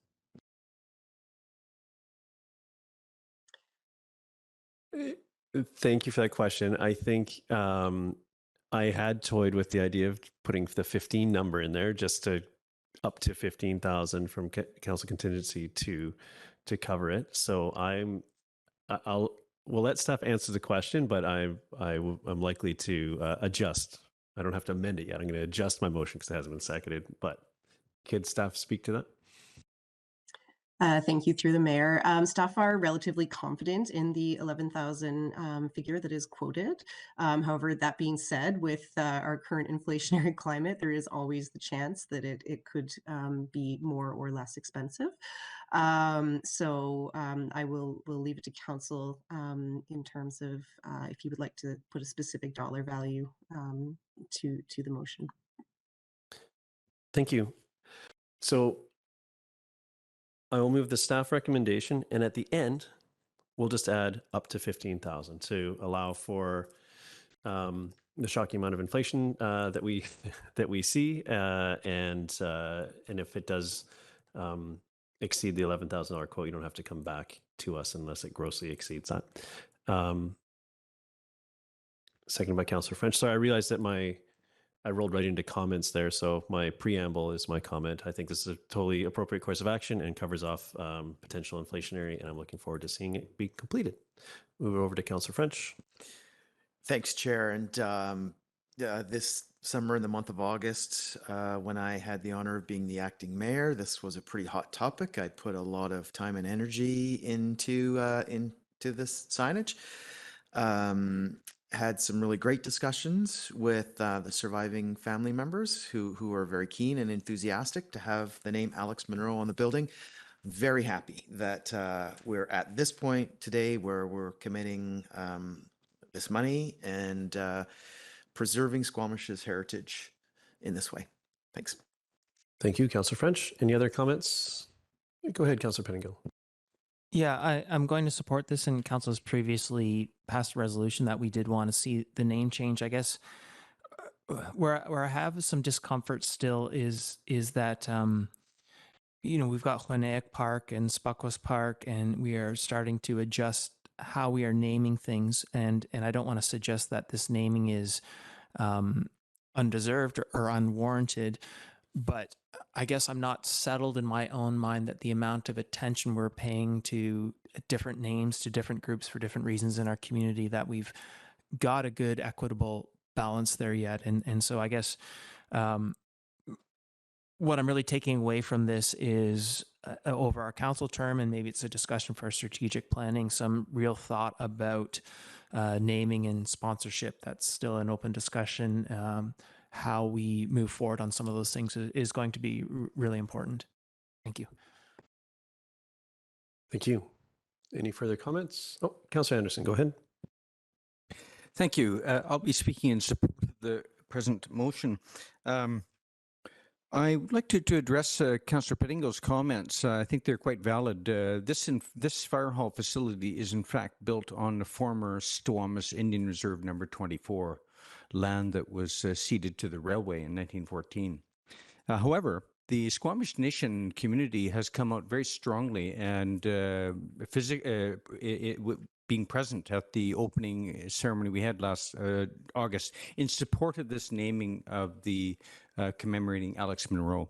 Alex Monroe was not only our fire brigade founder and chief for nearly 4 decades, but he was also our emergency programs founder and coordinator, and his role was quite broad, and his contributions were quite significant. It's interesting. I noted he passed away in 1950, and he had a horse corral in the middle of town and did not believe in fire trucks, did not think that they were needed for the village of Squamish. But that's just a footnote. Thank you. Thank you, Councillor Anderson. With that, I'll call the question. All those in favor? Motion carries unanimously. Thank you so much. Thank you. Okay, moving on to item 12. There's no late agenda items on 11, so item 12.1, correspondence action requested. We've got the letter from L. Roderick regarding Simon Fraser University's Social Sciences and Humanities Research Council of Canada research grant on vehicle residency. Go ahead, Councillor Stoner. I'd like to put forward a slightly different motion than what's on the agenda, which is that the letter be referred to staff for response to confirm that the district would be interested in receiving the results of this research. If it's seconded, I'll speak to it. Seconded by Councillor Pettingill. Go ahead. Thank you, through the chair. I think that this is an interesting letter, and there's some interesting proposed research that will be going on through SFU if the researchers are successful with the grant application. And I think it's always good to have more information. The motion that I'm putting forward this evening is to receive that information, not necessarily to action it, but I do think it's important that we do receive it and help inform any further actions that this council or the district might want to take on the issue. So it's a motion to receive the information, and that's it. Thank you. Thank you, Councillor Stoner. Any other comments on this? Go ahead, Councillor Pettingill. Yeah, thank my colleague for the resolution. I think, this is a discussion that we've touched on parts of this discussion over the last few years. And I think the reality is that things are changing quickly. And this is a proposal from some people connected to those living with some of these circumstances to share experiences and knowledge, and I think that is important to make sure that our understanding is moving with as the circumstances are changing. I think there's some apprehension because we don't generally have great tools to provide solutions all the time, and so it's I guess a little bit scary sometimes to maybe get some indications that there are new challenges that are very difficult to solve. But I think we need to tackle these things head on. We know it's challenging times for a lot of people, and I think it's important for us to understand that as well as we can and see what things we can do, even if it is challenging. So I thank Ms. Roderick for the offer of information, and I look forward to seeing it. Thank you. Thank you, Councillor French. Thanks, Chair. I'm speaking in support. This will be valuable data that gets accumulated. And I think anytime someone in our community that has this type of credential and backing is willing to share data with us, we'd be foolish not to accept it and consider it. So I support Councillor Stoner's motion. Thank you. Thank you.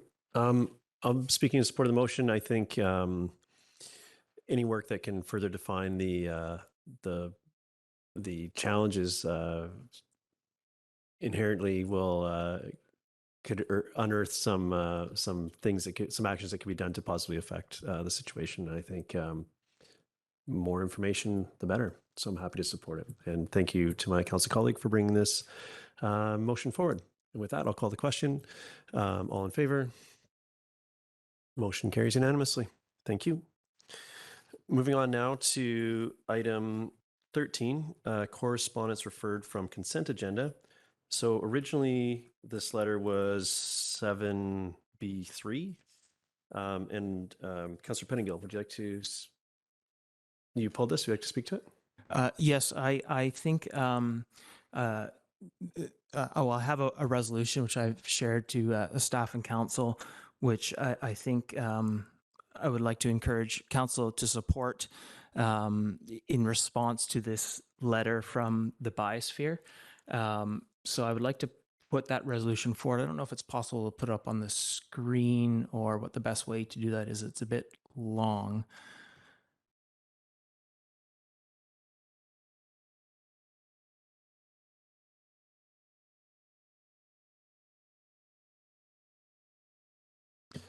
We are just trying to figure out if technically that's possible. While that's happening, I'll entertain some questions around the table, and then we'll move to the motion portion. So if you could hold on that, we'll get the motion up, and as on your hunt for a seconder and support. But in the in between, we're going to go to Councillor French, who had his hand up. Yeah, thanks, Chair. And I have a question that I'll put to staff with maybe not an expectation that there's an answer tonight, but if there is, great. Was the District of Squamish asked specifically by the Impact Assessment Agency of Canada to comment on this issue?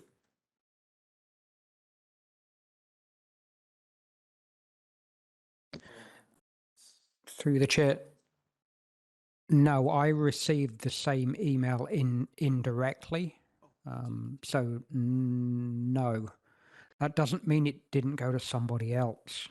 But no, I did not see communication from the federal government on this issue.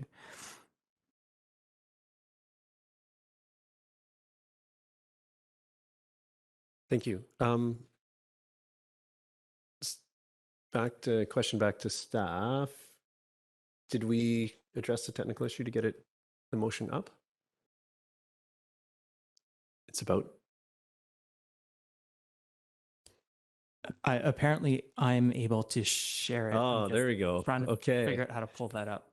This is a first, as far as I know, around this table. So we've got the right guy for the job, I like to think. We'll give you a second to figure out this uncharted territory.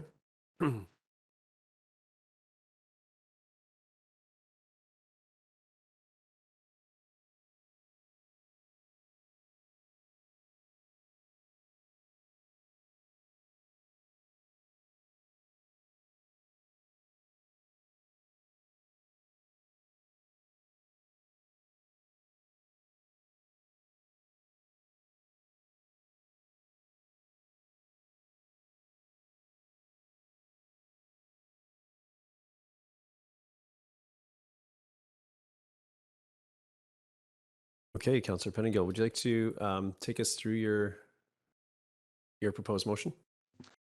Yes, and I'll just note from what I sent around earlier to council and staff on a suggestion. I added Fortis BC as a recipient for this, but essentially I share the concerns of the Biosphere with some of the requests for changes to consideration, changes to conditions asked for by Woodfibre, and this resolution essentially asks that we as the district support the analysis of the Biosphere region and submit that that support to the Impact Assessment Agency of Canada. Thank you. Do you have any questions to Councillor Pettingill before we entertain us, or before we get to a seconder, or if it's seconded for discussion? Go ahead, Councillor French. Yeah, Chair, I'm interested to know from Councillor Pettingill if he's intending to include the whereas clause that has the specific wording, there has been inadequate notification and response time to meet the Impact Assessment Agency of Canada deadline for comments in light of the fact that the deadline has been extended.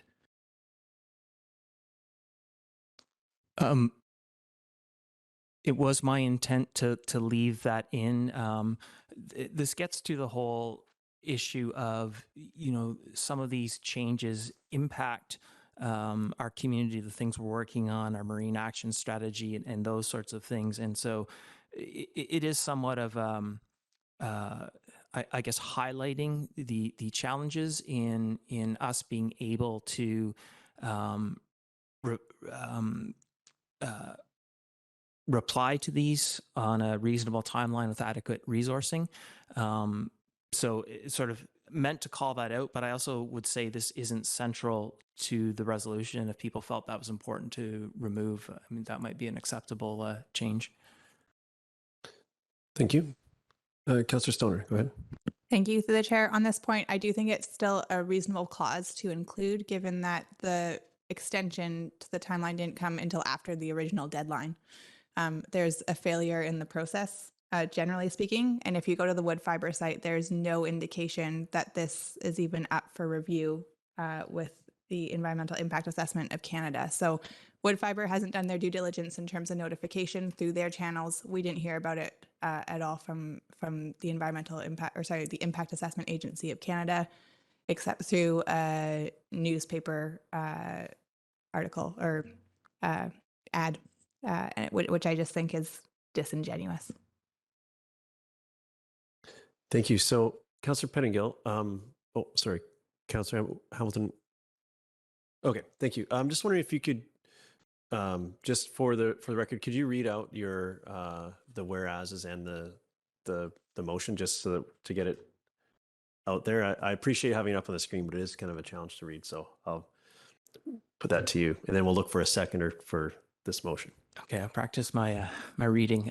Whereas the District of Squamish is a supporter of and has a memorandum of understanding with the Atkatsum Howe Sound Region Biosphere Initiative for the benefit of our internationally recognized region of global ecological significance, and whereas Atkatsum Howe Sound Region Biosphere Initiative has identified there is insufficient justification and inadequate cumulative impact analysis to support reducing the conditions of the decision statement for the Woodfibre LNG project, and whereas there has been inadequate notification and response time to meet the Impact Assessment Agency of Canada deadline for comments, therefore, be it resolved that the District of Squamish supports the Atkatsum Howe Sound Region Biosphere Initiative's analysis and does not support Woodfibre LNG's request to alter the conditions for the decision statement for the project as per the late 2022 request for comments, and resolve that the mayor be directed to share this with the appropriate parties to be considered by the Impact Assessment Agency of Canada, and resolve that the mayor also share this with, and then I've listed a number of relevant MPs, MLAs, and ministers, federal and provincial, and Woodfibre and Fortis. Thank you for that. Do we have a seconder for the motion? Seconded by Councillor Stoner. Would you like to speak to it or do you feel you've addressed that already in our conversation? It's up to you.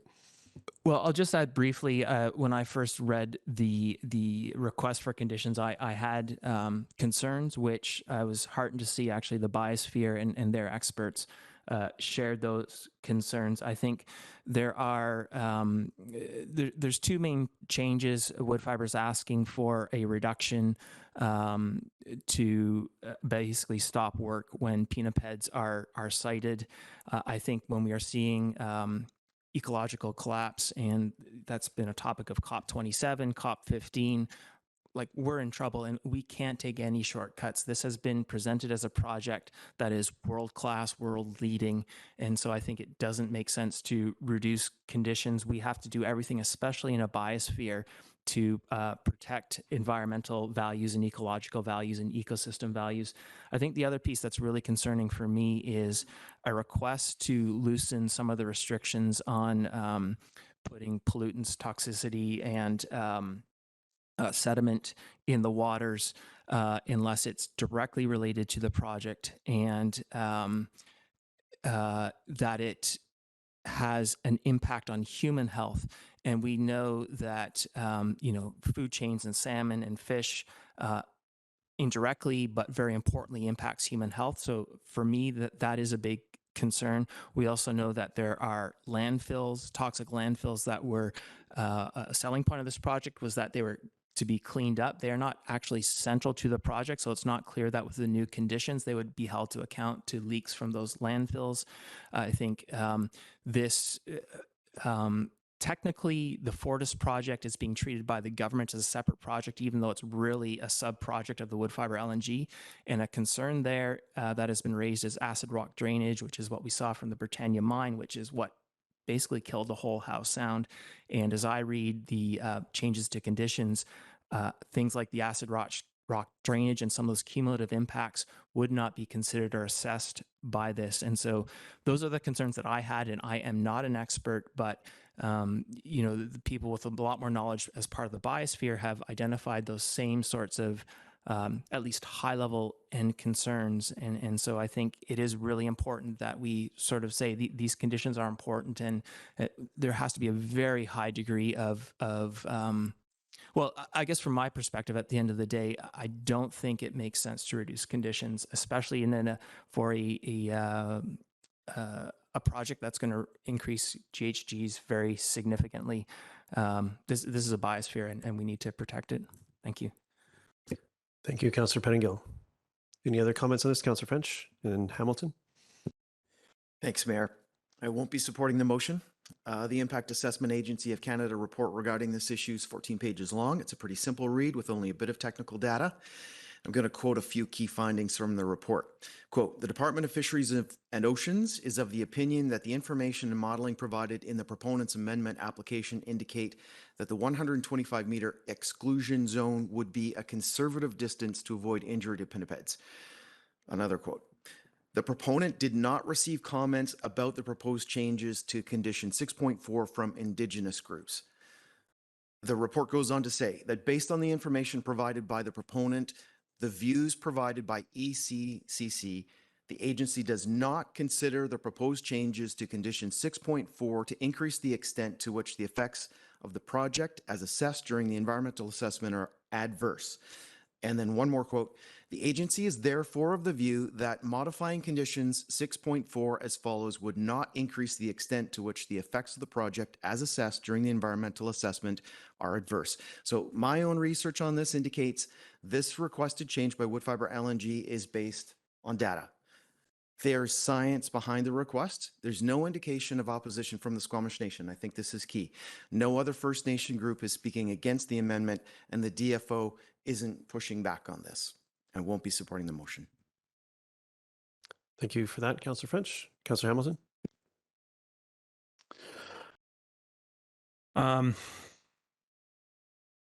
I too won't be supporting the motion, but it is on a slightly different ground than my colleague, Councillor French.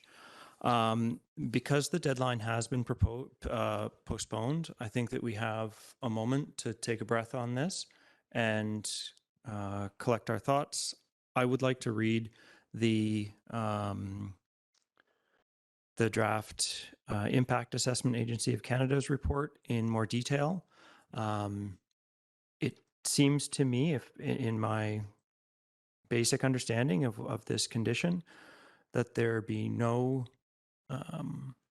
pinnipeds within a 7-kilometer radius for them to be able to pile drive seems like a very, very onerous request, one that I don't even know how one could implement. Thanks. Okay, Councillor Stoner. Thank you. Through the chair, I'll support the motion on the floor.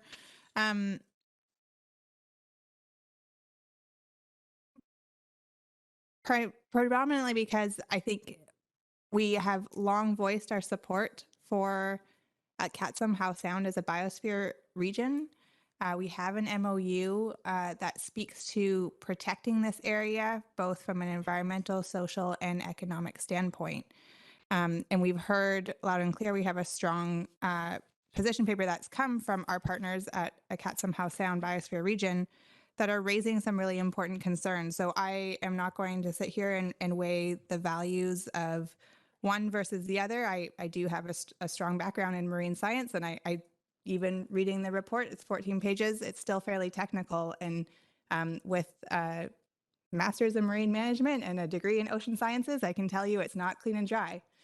So I don't think we're the right people to decide whether that science is correct or not, but I do think that there are valid concerns that have been raised, and I think that we should show our support because we are supporters of a Howe Sound biosphere region, that is the value that we are bringing to this conversation, that we elevate the importance of that region and making sure that we are establishing high standards for the economic advancements that happen in this region. And just because we're trying to protect the environmental components of it does not mean that industry cannot happen, but it needs to be held to a high standard. And they said when they made their application that they'd be able to achieve these standards. And so I think lowering those standards as the project starts to move forward raises some significant questions. So I think it's fair that we support the folks who have put together the brief that we have in front of us from a Catsum House Hound. Thank you, Councillor Anderson. Thank you. I will not be supporting the motion in front of us, due in particular to the second whereas clause in the proposed motion and citing insufficient justification and inadequate cumulative impact analysis. The letter from the House on Biosphere region cites, we continually see these projects being assessed in isolation. And I think that coordinated project assessment and consideration of cumulative effects have been frequently cited concerns, including from this local government, among others. However, for the House on Biosphere region, the context for these concerns is larger and ongoing, and I think we might have a stake in this regional integrating function of the Biosphere region. With respect to this larger context for the biosphere, I think I would suggest, with respect to condition 3.8 on noise impacts, it includes BC ferries, vessel traffic, other commercial deep-sea vessel towing traffic. It also includes pile driving activity underway and anticipated within the eastern half of our own estuary planning area. Greater, far greater than the pile driving activity contemplated at Woodfibre. During a meeting at Vancouver Aquarium concerning the Ocean Watch report, which was then under draft, it was BC Ferries that pointed out, in hearing concerns about Woodfibre LNG marine traffic concerns, is that the intensity and the impact issues arising from BC Ferries traffic is far greater than what might emerge from the traffic as is known from Woodfibre, or planned for Woodfibre. The statement in the letter from the Biosphere region, quote, any disturbance to these sea lion populations in the region is contrary to the objectives of the biosphere, unquote. This is, to me, a blanket statement. I'm concerned about this. On the BC coast, and including locally among conservationists and First Nations on the BC coast, but also locally, there is interest in, for example, reestablishing a food fishery focused on pinnipeds. There's concern about the pinniped populations and their interaction with Chinook salmon runs. And there is interest in senior fisheries scientists and First Nations in addressing this. Now, if this conversation were to visit Howe Sound, would the Biosphere region representatives say that it would be contrary to the objectives of the biosphere? I don't think that that is a very simple or easy statement that could be made. With respect to condition 6.4, which addresses the water quality and marine sediment quality, the letter states the Woodfibre LNG project acquired a site that needed remediation, implying that they knew this.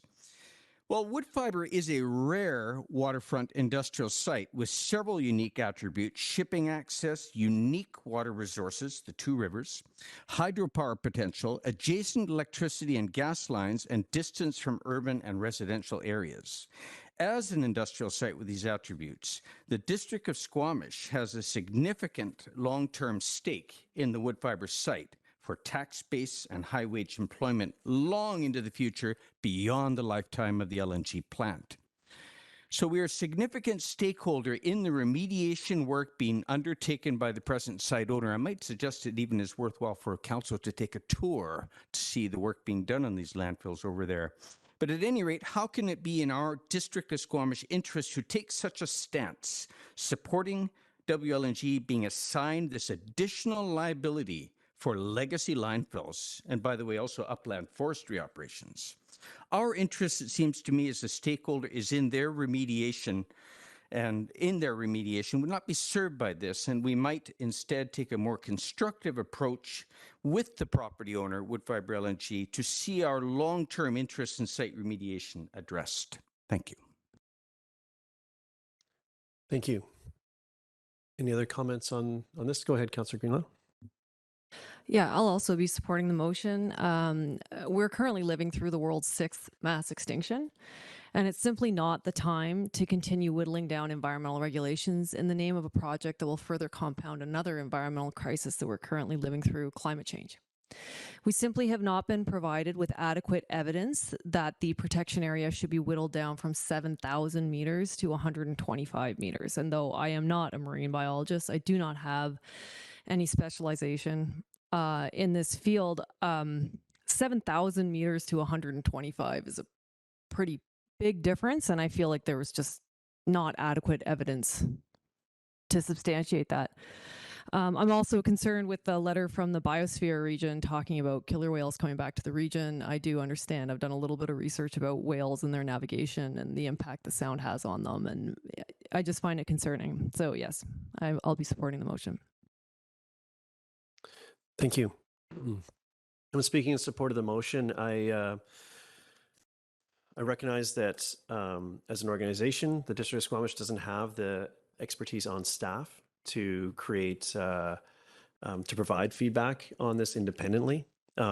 As we do have a memorandum of understanding with an entity that does have that expertise and has provided that feedback.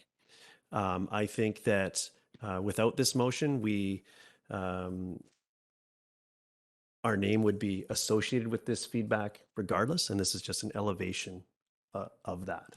So I appreciate the discussion around the table and getting into the ins and outs of the specific feedback that was provided by Equipsum Howe Sound. But that's the entity, in my mind, that's the entity that is qualified to comment on this in its entirety, and they've done that. And in some cases on our behalf, you could argue. So I think it's entirely appropriate that we take this feedback on and add our name to it accordingly. So with that, I'll call the question. All in favor? And opposed? Councillor Anderson, French, Hamilton, opposed. Motion carries. Thank you for that, Council. It was a good discussion. And we are approaching the finish line here of our evening. We have no approval of minutes referred from consent agenda, no business arising from minutes. I don't think. Committee minutes and reports, none. Notice of motion, Council. Seeing none. We have no council, staff, and camera announcements. We have no unscheduled public attendance. Open question period. We have no one physically here keen to speak, we'll say. Anyone online? Not seeing any waving hands for that. I'll move on to item 21, council or staff announcements. Councillor French. Thanks, Mayor. The annual Seniors Holiday Banquet was held on Friday, December the 9th. I had the honor of acting as the MC and the DJ for the evening.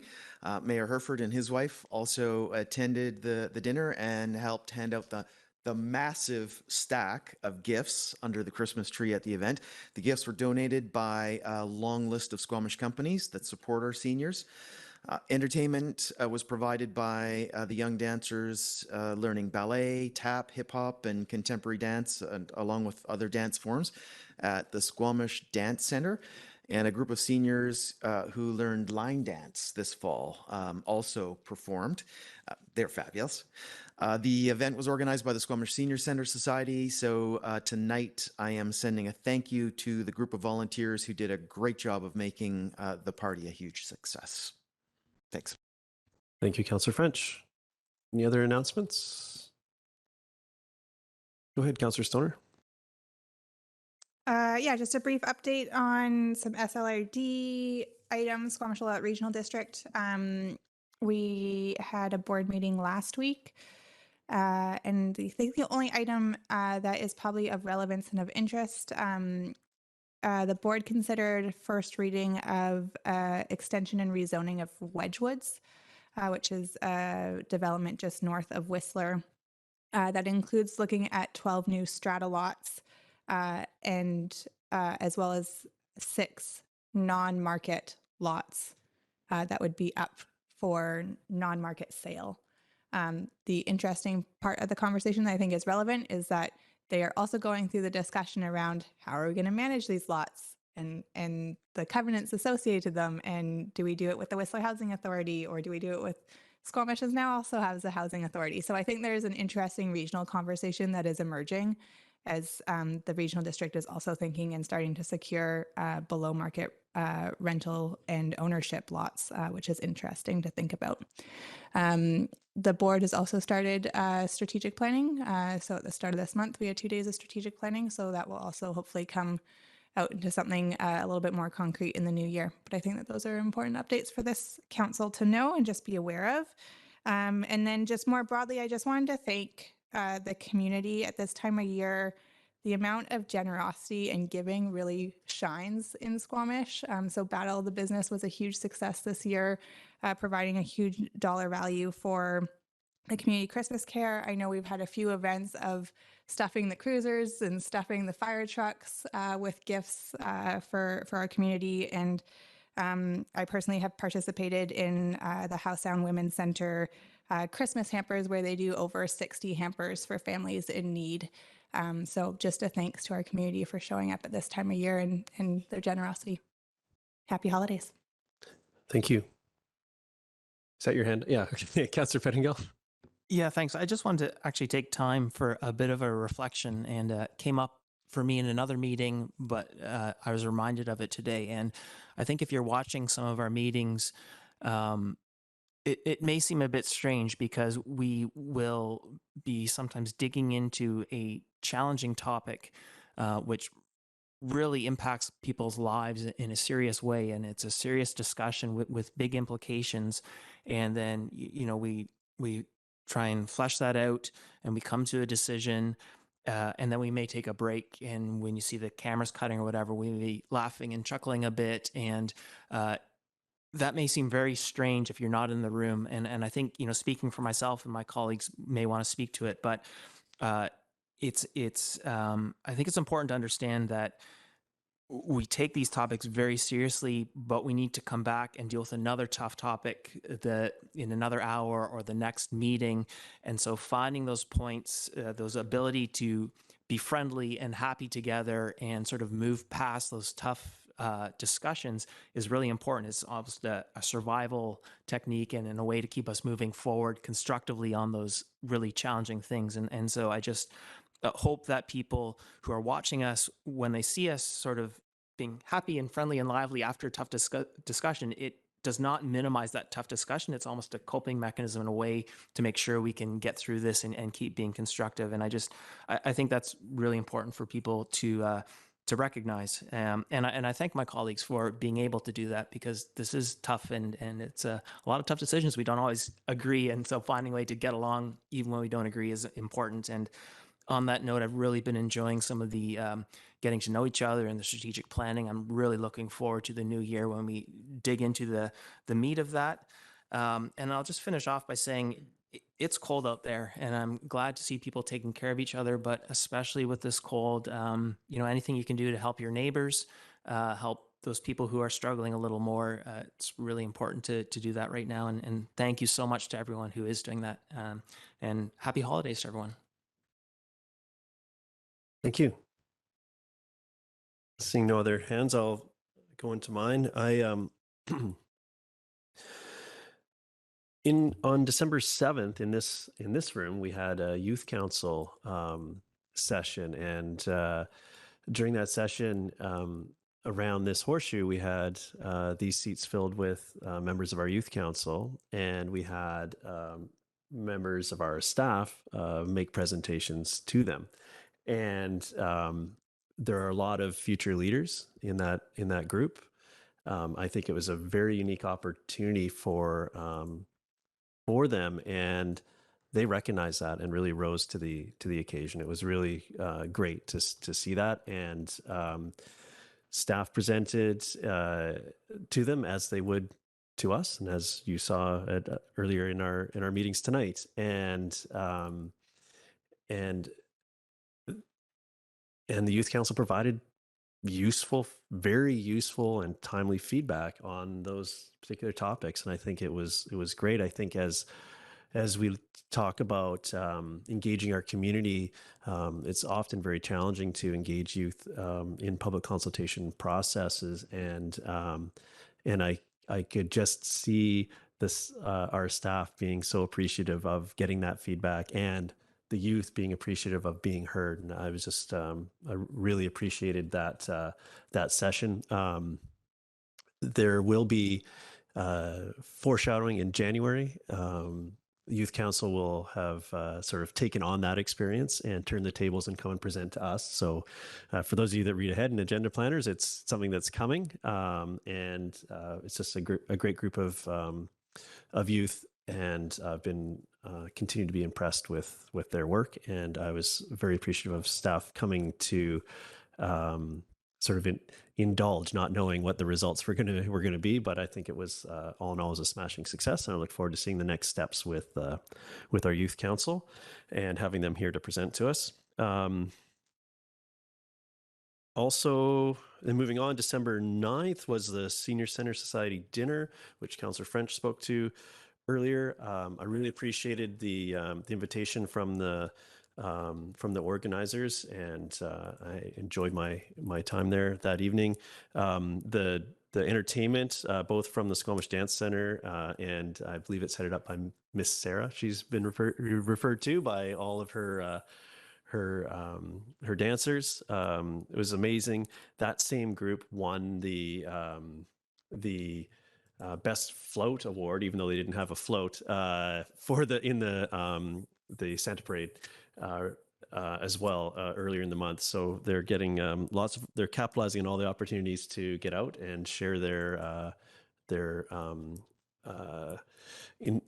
enthusiasm and the joy that they create with our community. I really appreciate that. So I really enjoyed that time. And then in a more general sense, as I've been moving around the community, I've just been noticing and witnessing many acts of kindness, without going into, where they are, where they happen, or why they sort of need to happen. It's been really great to experience our community rising to the challenge presented of not only of our times, but highlighted with the season that we're in now. And on one of our longer breaks today, I had opportunity. I was walking past Under One Roof, just over the way, and there was a lineup outside the market, and it made me really think that I was just so appreciative that we have that facility here, and we'd like to not have lineups for facilities such as that, but when there's a demand, there's a facility there that's very well equipped to step up and fill that as best they can. And that was it was great to see that on the sort of that larger scale. And as I walked further down the block in the next meeting room down, I could see some local barbers were in there providing haircuts to some of the tenants, and it just really warmed my heart on a day where it was buried way deep inside of a bunch of layers. And so thank you to those folks out there, and to at Under One Roof, and to all the members of the community that are just quietly going about with those random acts of kindness, not only during the holiday season, but particularly during the holiday season. So thank you so much. And with that, that's the end of my update. So I'm looking for a motion to close. Councillor Stoner, Councillor Greenlaw, all in favor. Motion carries. Thank you.